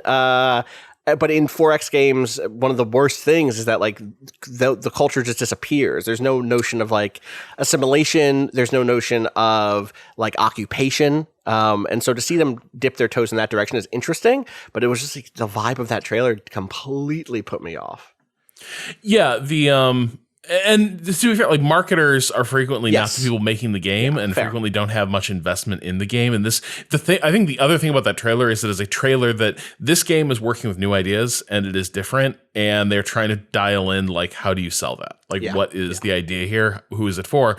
And I think rather depressingly, the pitch that we just talked about on the show, where it's it's a 4X where you don't just crush and annihilate your rivals and erase them from the map and become a great empire, that can be interpreted as, so it's the Hugbox 4X. And so I think there's kind of a reticence to say outright that this is basically trying to. Not only, I think there's two things it seems to be trying to do. One is get away from some of the more problematic hidden curricula of the 4X game, but also it's trying to reinvent a genre that's maybe gotten a little stale, right? We've seen now so many variations on the Civ format that the need to try something different with that is pretty acute. But that is a tough thing to sell because it's a new idea. And so selling something unfamiliar can be tricky. But I'm certainly here for the idea. I just did not care for that trailer. Yeah, I know that there are other. I think there is another. Or maybe there was only a teaser that was out before. I really, again, another weird one. It was the caveman in the space station with you're right. That is what it was. Yeah, the EDM. Yeah, Patrick, you might have liked it, but maybe you wouldn't have. I don't know. Wow. Yeah, I'm curious. I'm curious to see what this actually looks like. We'll see. Does that have a date? Is that just next year? Yeah, I'm not sure. I'm not sure I've seen the date. Also, I'm not sure I trust the date they give right now. Yeah, fair. I guess. Do they do early access for Endless Space 2? Do you think they'll do Endless Access? Or, I don't think early? they did. Why do I And think they're that with they Sega did? now, so yeah, I don't know that that's the model. I think that I thought that they did some sort of. I'm pretty sure that they did. Endless Space 2 came out early access. Really? So yeah. Because they have that whole thing with like the roadmap of features that can be like shaped by people who are in early access and blah blah blah. So I'm curious to see. So maybe that was before the acquisition. I don't know. Anyway, Amplitude makes really interesting strategy games at the very least. So fair to say, I'm curious. I'm curious. What did y'all think of the new Control DLC trailer? It's not, This isn't the one. Not what I want. It's not the one. Yeah. It's I don't need reasons to go explore the old house with like higher level enemies or whatever it is. Yeah. Like I'm here for the story. Tell me when that motel opens into Bright Falls, and then we'll talk. Well, I think they said but it's like early next year is supposed to be the first story DLC, right? Like the Alan Wake stuff is not until next summer. I think That it's makes a sense. little ways off. Yeah. Anything else? Revive Telltale. It's doing The Wolf Among Us. Yeah. It's curious in the sense that, as I wrote in my post about it, like it doesn't change the fact that 275 people got completely fucked without severance by a management team that completely, mismanaged Telltale as an entity and ended up destroying a lot of careers, or at least temporarily fucking up a lot of careers in the process. And this new Telltale, some of the creative team is coming back, and I was not surprised. Actually, we already did this, right? We did this conversation. we did this already. We talked about this it. Is what I'm saying. Yeah. You know what? Totally. We're good. We're good. We're good. That. We don't need to. We don't need to do that. I forgot that we did that in the previous one. True big surprise. The eye contact between Vin Diesel and Norman Reedus at the Game Awards, because Vin Diesel showed up along with Michelle Rodriguez to announce a Fast and Furious game, Fast and the Furious Crossroads. And Michelle Rodriguez, who was having some fun up on that stage. It seemed like she'd been having some fun before she got up on that stage. And if they just wanted to leave her up there for another 10 minutes, let her host. I would have been completely fine with it. Absolutely. That game. Love to close the Game Awards with a PS2 level license game. Yeah. I know we've been saying for years that the Need for Speed should just really go for Fast and Furious. But Have we been saying? I have. I've been saying it would have been a route. In terms I of feel they've taken a stab at it. Well, they've taken a number. They've of tried to do stabs at street it and failed. racing, but not right. not Like Fast and Payback Furious. last 2 years ago, the Need for Speed game from 2 years ago, Payback was the one that was like build a crew and like go on heists, and they tried to, and it was terrible, and they didn't go for it in the way that Fast and Furious goes for it, in terms of both character and in terms of just like what those actual like set pieces look like. So I was like, oh, maybe they're going to go for it. And this, it looks like a game. It looks like a game that they've had in a vault, if that makes sense. Do you know what I mean? It's like a mid-cycle game that was like, oh yeah, this could have come out with Fast 7. Furious 7, Fast 6, Furious 7. I don't remember. Furious 7. This. I respect Fast and the Furious. This is a Fast and the Furious respect zone. I want those people to get more. I want Vin Diesel and Michelle Rodriguez to be in video game form. Let me understand family in an interactive Imagine way. you play that game and the final cutscene is somebody sliding you a picture of Han in his car across the table. And it's like, oh no. Am I the monster? I'm the secret true killer of Han. What if it's the other way? What if someone slides you a mirror and you look in and you're Cyber Han? Have I explained that this is where I think the series is going? I think Han is a satellite now. They're going to bring Han back. Han is going to be secretly working in the background and is either in a satellite or is a satellite. So Han's He's Genlocked? an AI? Yeah. Uh-huh. Trust me. I'm into that. Yeah, see, this is they're little nods I picked up from watching Hobbs and Shaw. Just a little, maybe you have to open your brain a little bit to the flows of the galaxy to really understand what's happening. But that's Wait, probably true. Isn't that the plot to The Bouncer? Maybe it's a crossover. Kato, you ever think about that? Time for a reboot. Wait, there's a movie? Square Enix presents Fast and Make Furious. another Riddick game, man.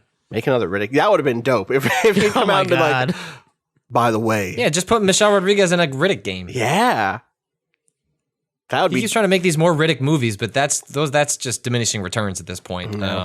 The arc of those movies has not been up, and so put it in a video game.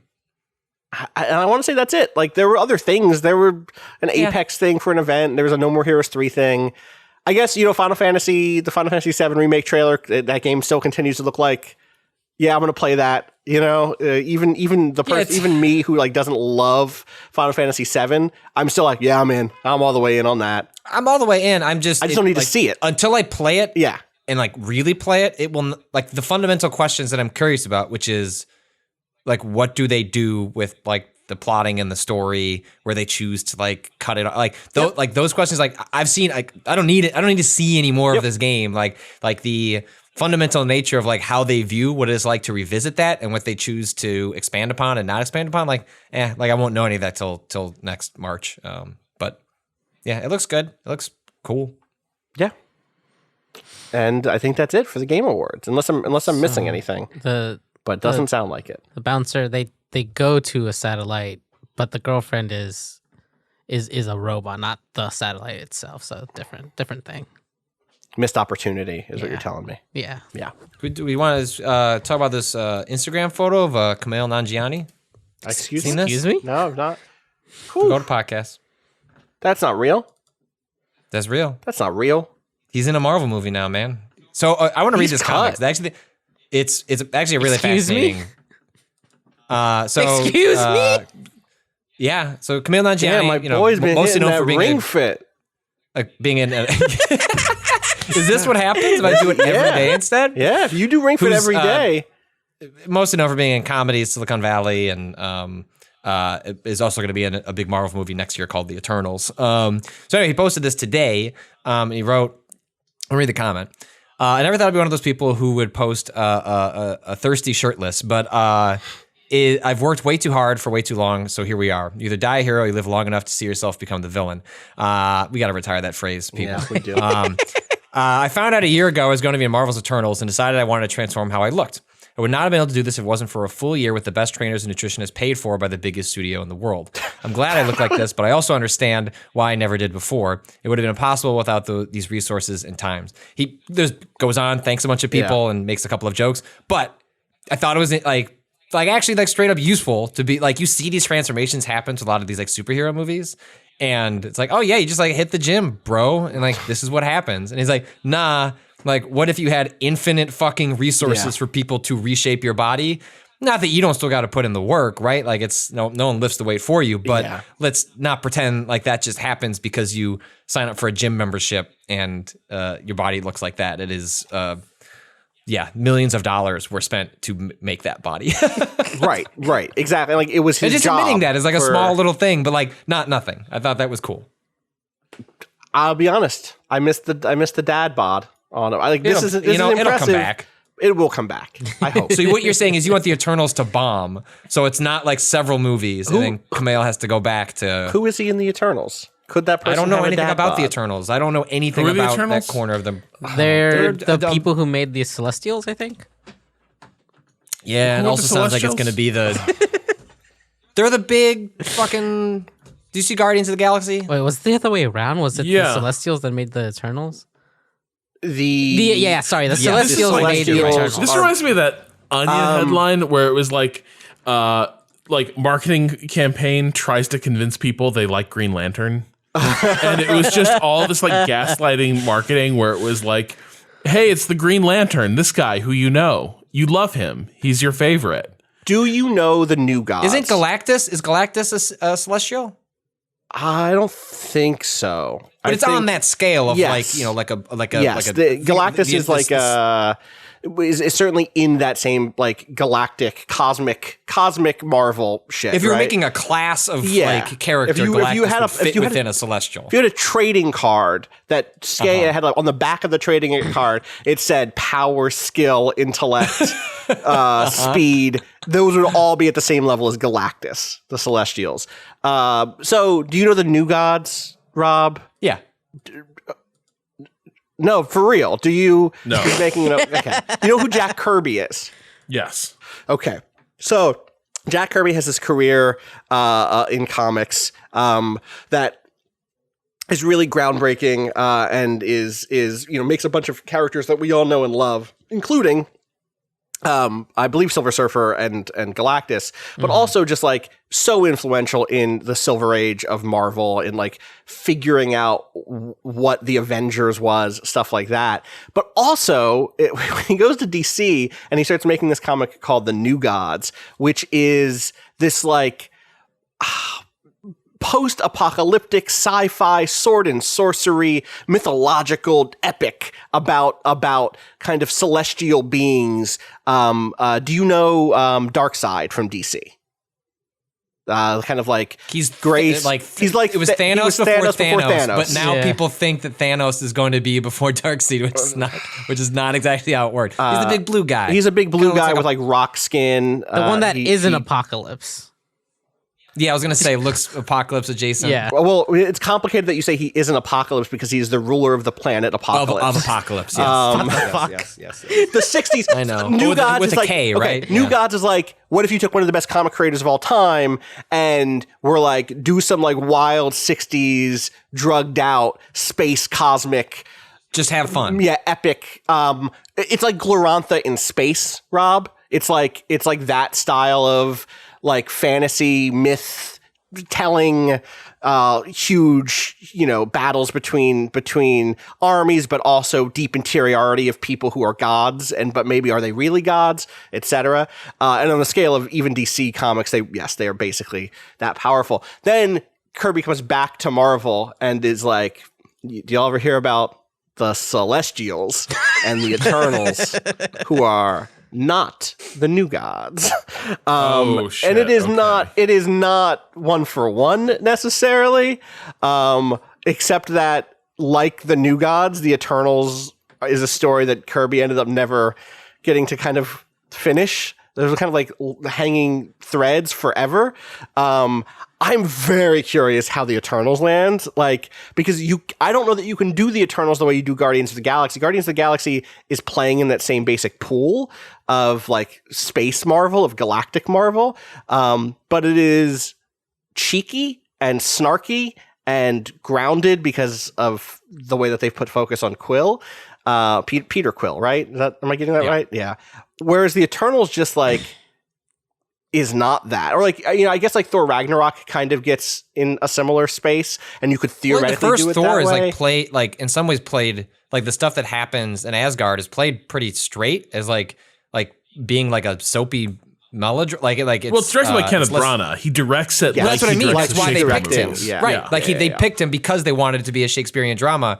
And I've always gotten the sense, little I know about the Eternals, it was like, it's way more over in that direction than it is in, unless they, I guess, invent a cheeky character that then becomes like the audience See, surrogate that sounds for good, but all I that. think one of the arcs of Marvel has been to sort of like sand that kind of difference and texture out of things so it all fits together, so that, I don't know.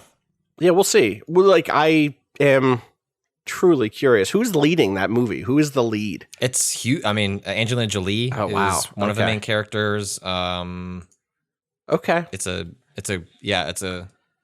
Who is big directing? cast. Do we know who's directing? It's it's in the endless of Marvel picking up a independent director,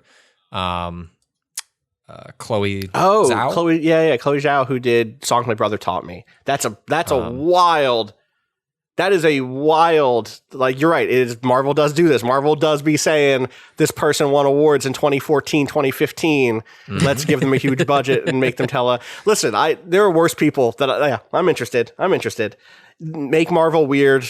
That'll get me back into it. The worse those movies start reviewing, I'm sure the more interested I will end up becoming or being in with them, which my stupid taste. Anything else going on? Do you want to hit anything else besides? Salma Hayek is going to be in that movie as Ajak, the leader of the Eternals. Sure, who? I don't know. Ajak, the leader of the Eternals. Ajak Eternals. Yeah, okay. I believe that's a person. It seems. Look, I've had like conversations with like Casey Malone. Like we privately talk about that. Like in I've mentioned this Discord that Austin and I are in. Like him and I would are the only ones that cared to talk about like the daily minutia of the Eternals, where I just was like, I'm going to stop posting MCU updates because it's just, I post them and it's just you and me talking to each other. So let's just post them. Keep posting them in there. I want to see those. I post the big ones, but it's just like small casting decision related to some small thing. Is like, that's cool. Like we don't need to drag this out here. Yeah. Anyway, he is also my touch. He's a much deeper on, I've experienced most of Marvel through the movies and then like learn from there. Whereas he's much more invested in the comics. And even he was like, I don't fucking know who the Eternals are. He's like, I do, but like, I don't. It ends up also being this image that Kato posted of Thanos, Darkseid, and Apocalypse next to each other is incredible. It's very good. It is one of those things where it's like most of my understanding of both the New Gods and the Eternals comes from the ways in which those characters get revisited in the 2000s. Neil Gaiman did a run in the Eternals, I want to say in like 2007, 2008. I was working, maybe it was like 2009. Whenever I was working in that comic shop. And then there is some great New God stuff in Seven Soldiers of Victory by Grant Morrison. There was like one of the main characters in that is a new god, or is a new god. Seven Soldiers of Victory is definitely one of the comics of that era that stuck with me the most. And I guess it's just called Seven Soldiers, the series, the Grant Morrison series, the kind of historic superhero team up was called Seven Soldiers of Victory. But boy, I love Seven Soldiers. Anyway, comics and movies. Mm-hmm. Rob, is this the place that you want to very briefly say that you're not having a good time? We can. You sure? No, really? You want to? Sure. Come on, why not? Here's your soapbox. This is it. I made it. I'm putting it under you. No, but I don't because I don't have anything worth getting onto a soapbox for. That's okay. You can just create like. Come on, you had a take on Mandalorian. We might do a Waypoint with this series. So old-fashioned and so very little happens. Like now that we are out of those initial episodes, wow. I don't have a take. Where like those initial episodes where it lays out the overarching plot and the stakes, and there's interesting character dynamics, and we see them more than once. Now that we're out of that window, it really is just him doing really boring routine adventures. It's Xena, Warrior, Princess, and Star Wars. Yeah. What's to complain about? I don't even know if that's a bad. I don't even know. I guess I don't think it's me, necessarily a bad thing. I think to me, I think if you'd watched a lot of that kind of sci-fi over the last like 15, 20 years, The Mandalorian is deeply unimpressive. Sure. And it is simply it being attached to this brand that is allowing a pretty mediocre version of this kind of show to enjoy this kind of prestige. Gonk droids go a long way for people. They do. That's not a joke. Like, I was like, oh, it's a gonk. Right? Yeah, no, for sure. But Rob Gronkowski, is this anything? But the most recent episode was like it was one of their better episodes in a while. Yeah. And it was a horror movie. Encapsulated why it pissed me off. Huh. Well, do you wish it was prestige TV? So I'm going to be just to lay the groundwork. I watched the first 3 episodes. I was like, okay, I see what this is. I did expect it to go the route that most kind of peak TV or prestige TV era stuff goes, which is increasing, relationship with the characters, with the lead character and their interiority and understanding who they are. A drip feed of big plot stuff that then boils to a big seasonal climax that shakes the status quo. And a move away from the sort of serialized storytelling where there is a reset of the status quo at the end of every episode, and there is kind of a forward progress because that's what TV became, that's what TV with this budget became, right? Like there are plenty of canceled shows on Fox that were just serialized procedural storytelling in a sci-fi mode sometimes or not other times.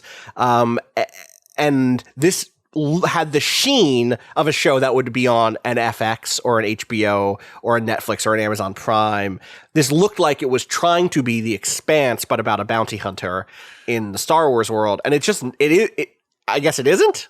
No, it really isn't. I think Kung Fu is actually the better analogy, right? And Kung Fu is a great show. Cool premise, and then the adventures themselves wildly variable in terms of like quality and text. But I think for me, I look at it and I'm like, I'm not asking it to be The Expanse, right? Where it's telling one serialized story that advances week by week. Shit, did that drop? But I do. Yeah, that's out. It did, Kato. It's yes. We're gonna get in on it. Yeah. That is my holiday plan, by the way, is catching up on that. I think the thing I want to see from it is maybe something a little bit more like Deep Space Nine or Farscape, where you're doing, there's an plot that is advanced along with individual adventures, and slowly you build out a sense of world and place and society and rules with characters that pass in and out of, the story, kind of like comets.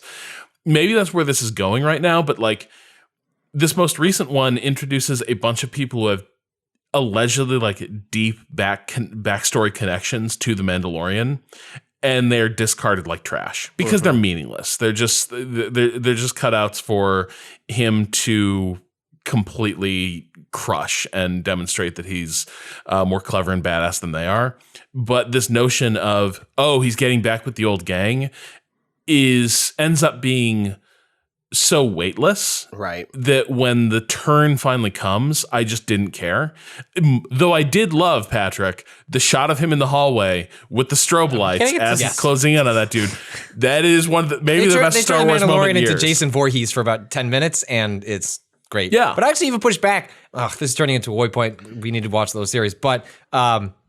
Part of what I like about the character is that he's kind of like a bumbling buffoon. He has his moments of like ingenious that often come from when he's pushed against a wall and he pulls something out of his ass. But it's part of what I love about the second episode of the series is like, he kind of sucks shit at this. Like he's actually not, like the armor does a lot of the I'm a badass for him. His actual actions are like usually him getting his ass kicked and then just figuring out some way out of the situation, like MacGyvering it in a way that he pulls out some weird gadget or does something clever. But whereas the end of this recent episode is really like, it's still him pushed against a wall and then he like unfolds. But I actually like that he's kind of like not that much. He's a badass, but only like in spurts and bits. Otherwise, he's really not very good at his job. And much like Boba Fett was just a guy in cool armor. But if you looked at the win-loss record, I really appreciate this as based on your descriptions. Finally the American answer to Doctor Who,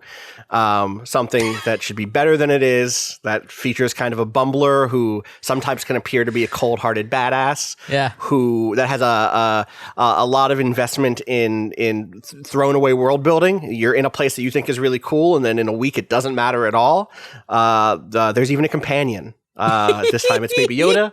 I'm hoping next time it is an old Ewok that the Mandalorian used to be in a love affair with, and they have to come together and get past their differences for a season.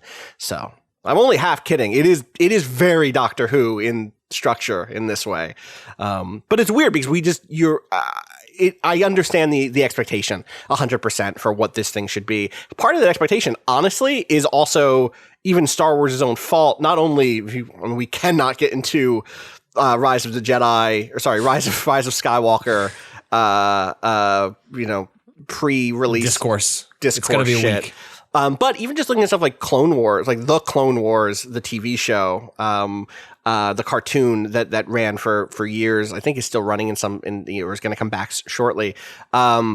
That raised the bar for Star Wars fans to expect a sort of serialized, or a sort of that blend of serialized and long form storytelling that a kind of 30-minute or hour-long show can provide if it's done well. There's like even creative overlap between Mandalorian and Clone Wars. So I kind of wonder if it will get there in 2 seasons.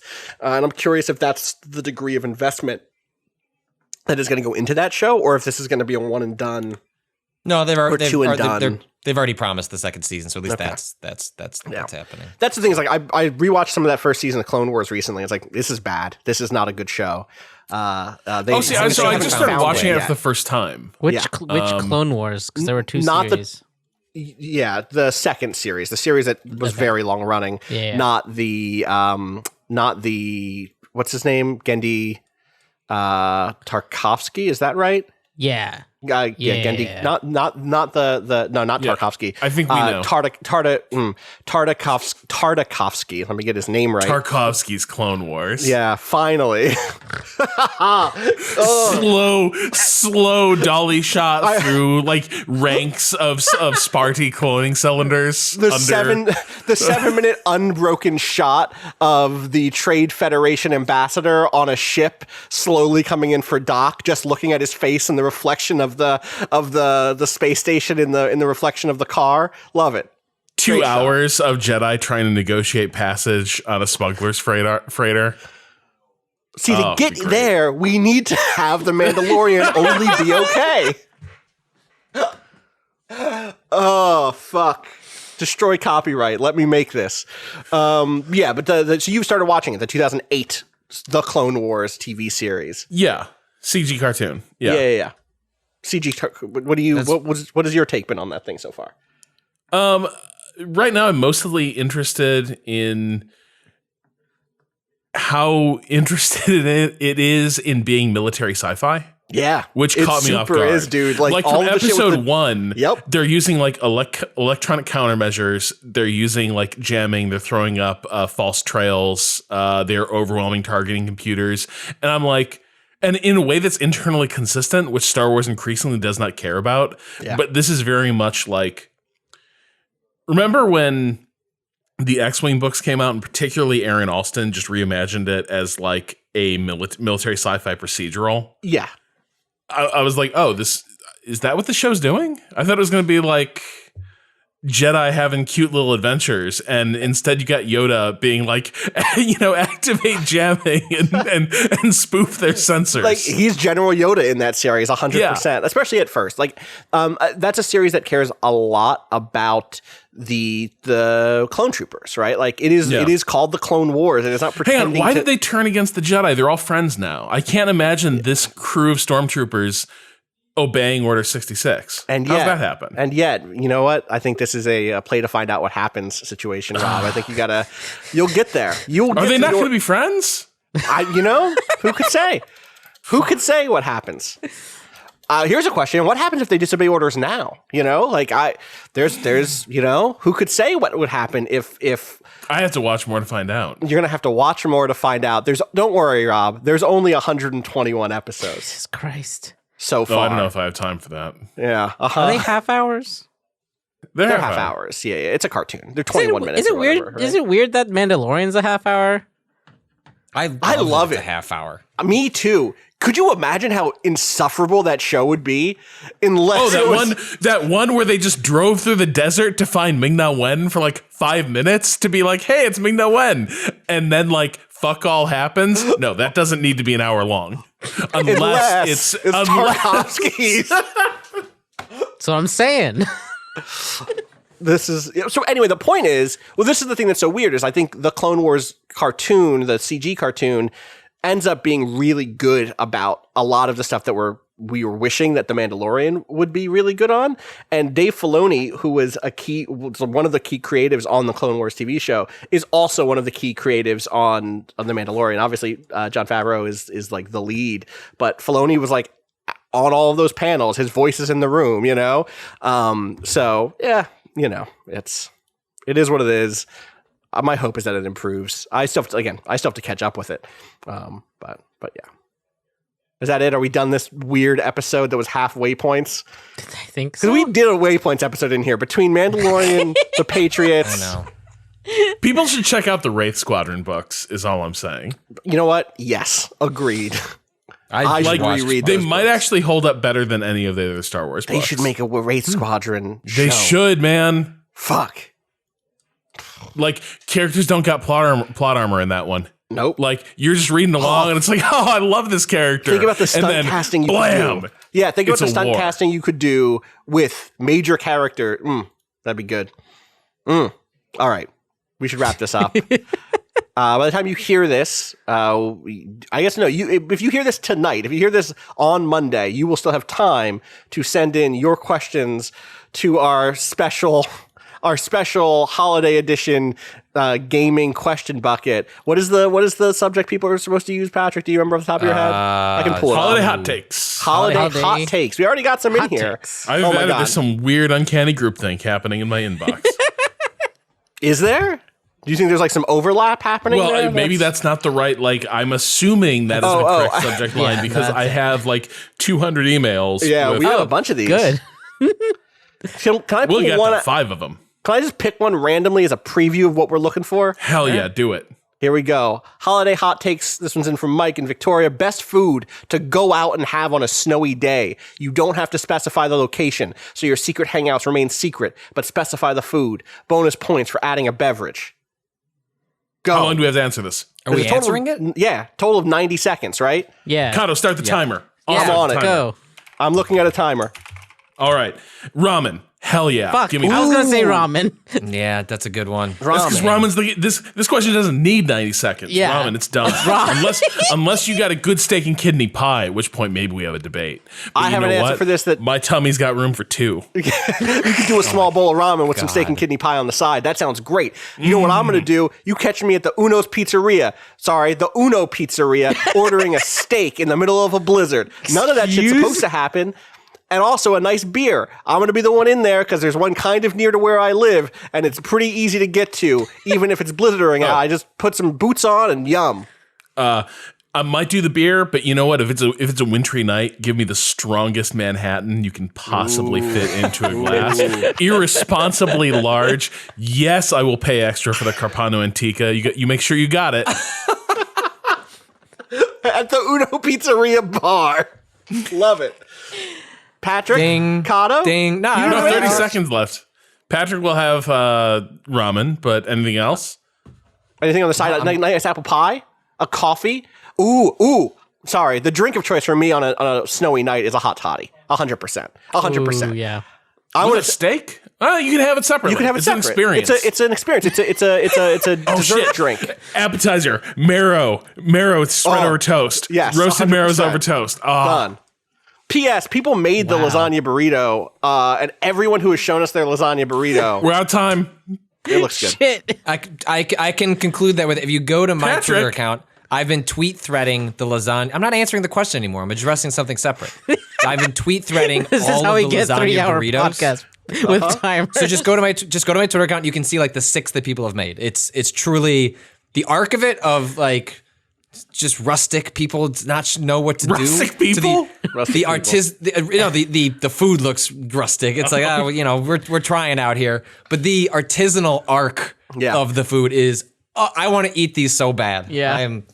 I want to eat them so bad. I wish we could have a festival, a lasagna burrito festival, where people you have like a chili fest. You know what I mean? We do that with lasagna burritos, whatever it was called. So I'm gonna everyone, show it to my house in like a week and a half with like the makings to. He's like, do you want to hang out and just like have some beers and talk? Like, no, I'm here to make a lasagna burrito in your kitchen. Move your shit out of the way. Oh, Yeah, Patrick, you should know I have a long history of saying I'm going to cook something really quickly, but I'm bad at estimating how long things will take. And so, Yeah, that's like, shocking. I'm like, I will serve food at 5 for dinner, but then it's like 9 p.m. and the thing still isn't done. And I'm like, nobody eat.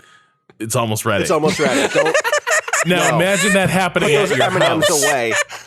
You are not allowed to snack. I need your tummy ready. No more pretzels. Quick note You here. wouldn't serve pretzels. Rob would not serve pretzels. Came in from Nate Teleji Adeleji. Shitty dude, but great name. Yes, it's a Final Fantasy thing. Y'all don't worry about it. But his name is Teleji space Adeleji, and that dude fucking sucks. I recently had to do a mission for him. I had to go. I'm done the part of the story that he's a focal point in, but I had to do a starter mission thing for XP because I was leveling a new character, and it was about helping him find his turtle. And fuck that motherfucking turtle. Let that turtle be free. That turtle should not be with Teleji Adeleji. Get him the fuck out of here. Old Doll's better without him. All right. I'm done. If you have questions, you can send me gaming at device. What? Was he at a ledge? What is happening? Teleji Adeleji. That's all. It's TELEDJI space ADELEDJI. Teleji Adeleji. He fucking sucks. Fuck that guy. I will find that motherfucker in the street. I will kick him in the face. Wow. I'll put it this way. He's part of a group called the Monitorists. So he is the politics of Ul'dah and the divide between the Syndicate and the Sultana is really interesting, and it's really the regular people of the Ul'dah state who get caught up. In the all you had to it, say was that he was a Lalafell with a fucking mustache. That's true. That's true. And today on Waypoint Radio, we learn racial profiling in the world of Final Fantasy XIV. One look at that guy. I should have known. I should have fucking known that guy. Fucking Lalafell with a mustache. Just lock him up. He fucking sucks. He sucks so bad. Anyway. That's it. That's it. That's all I'm going to say. Yep. I love a number. I have a lot of Lalafell friends. Natalie plays a Lalafell. Yeah. All right. Probably not with a mustache, though. Shoutouts to Alfalfa Sprout. Shoutouts to Alfalfa Sprout. A name that will not show up in our holiday episodes, even though we almost talked about some of Natalie's Final Fantasy exploits. All right. Again. Were they Final Fantasy exploits? You know what? Holiday hot takes is the subject. Holiday hot takes is the subject. Send those into gaming@vice.com. We'll record that episode tomorrow. So you have about you have like 12 hours to get those in for a chance of coming up on the episode. We'll talk to you then. Twitter.com/waypoint. Austin_Walker. A_Kato_Piers. Rob @RobZachny. @Patrick Klepek. Damn. Shout outs to Bowen. Oh, I don't like the look of this Lalafell. This is what the fuck I'm saying, Rob. Okay. And he shows up and he is like, I am someone who is very open-minded about working across the aisle. I think what's best for Ul'dah is that we come together and he's being he is not a good person. Is this the first person you meet in Ul'dah? He's like the Sidney Greenstreet of Lalafell. He might be. I didn't start in Ul'dah, Kato. We'll have to explore this question. Yeah, no, I haven't met once this. you finish. No, I haven't met this guy Once yet. you finish the ARR stuff. Yeah. All right, that's it. Shouts to Bowen for letting us use the track Miss You off the EP panel machine. Find out more about that. Waypoint.zone/BOEN. I already did the other stuff. Goodbye. Goodbye. I'm falling into a ditch. Fuck capitalism. Go home.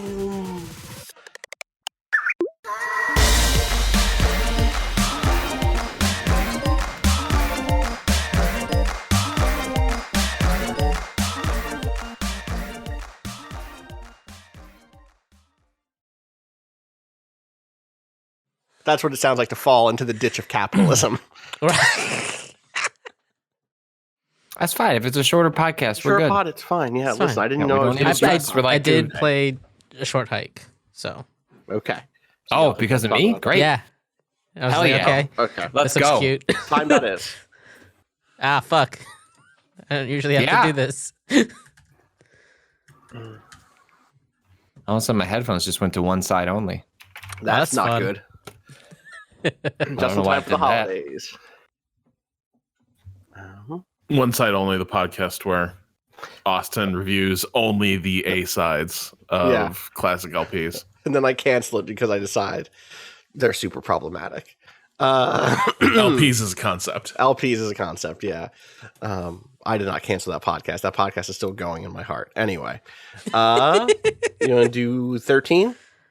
Sure. Okay. Oh, we should also do just 10 minutes on whether we think The Mandalorian is good. I'm so far back on it. But I can speak to it. I can speak to my fear of watching it at this point. For finding it not to be good. Let's just wait. Let's just wait till after Christmas. It's a grab bag. No, Patrick, I got to get this off my chest. Rob has to go in. All right. Don't spoil shit. I have to watch shit still. Oh, don't worry. Nothing happens. So okay, it's that's unspoilable. That's not true. I also think that's not true. Yeah. Like, not, yeah.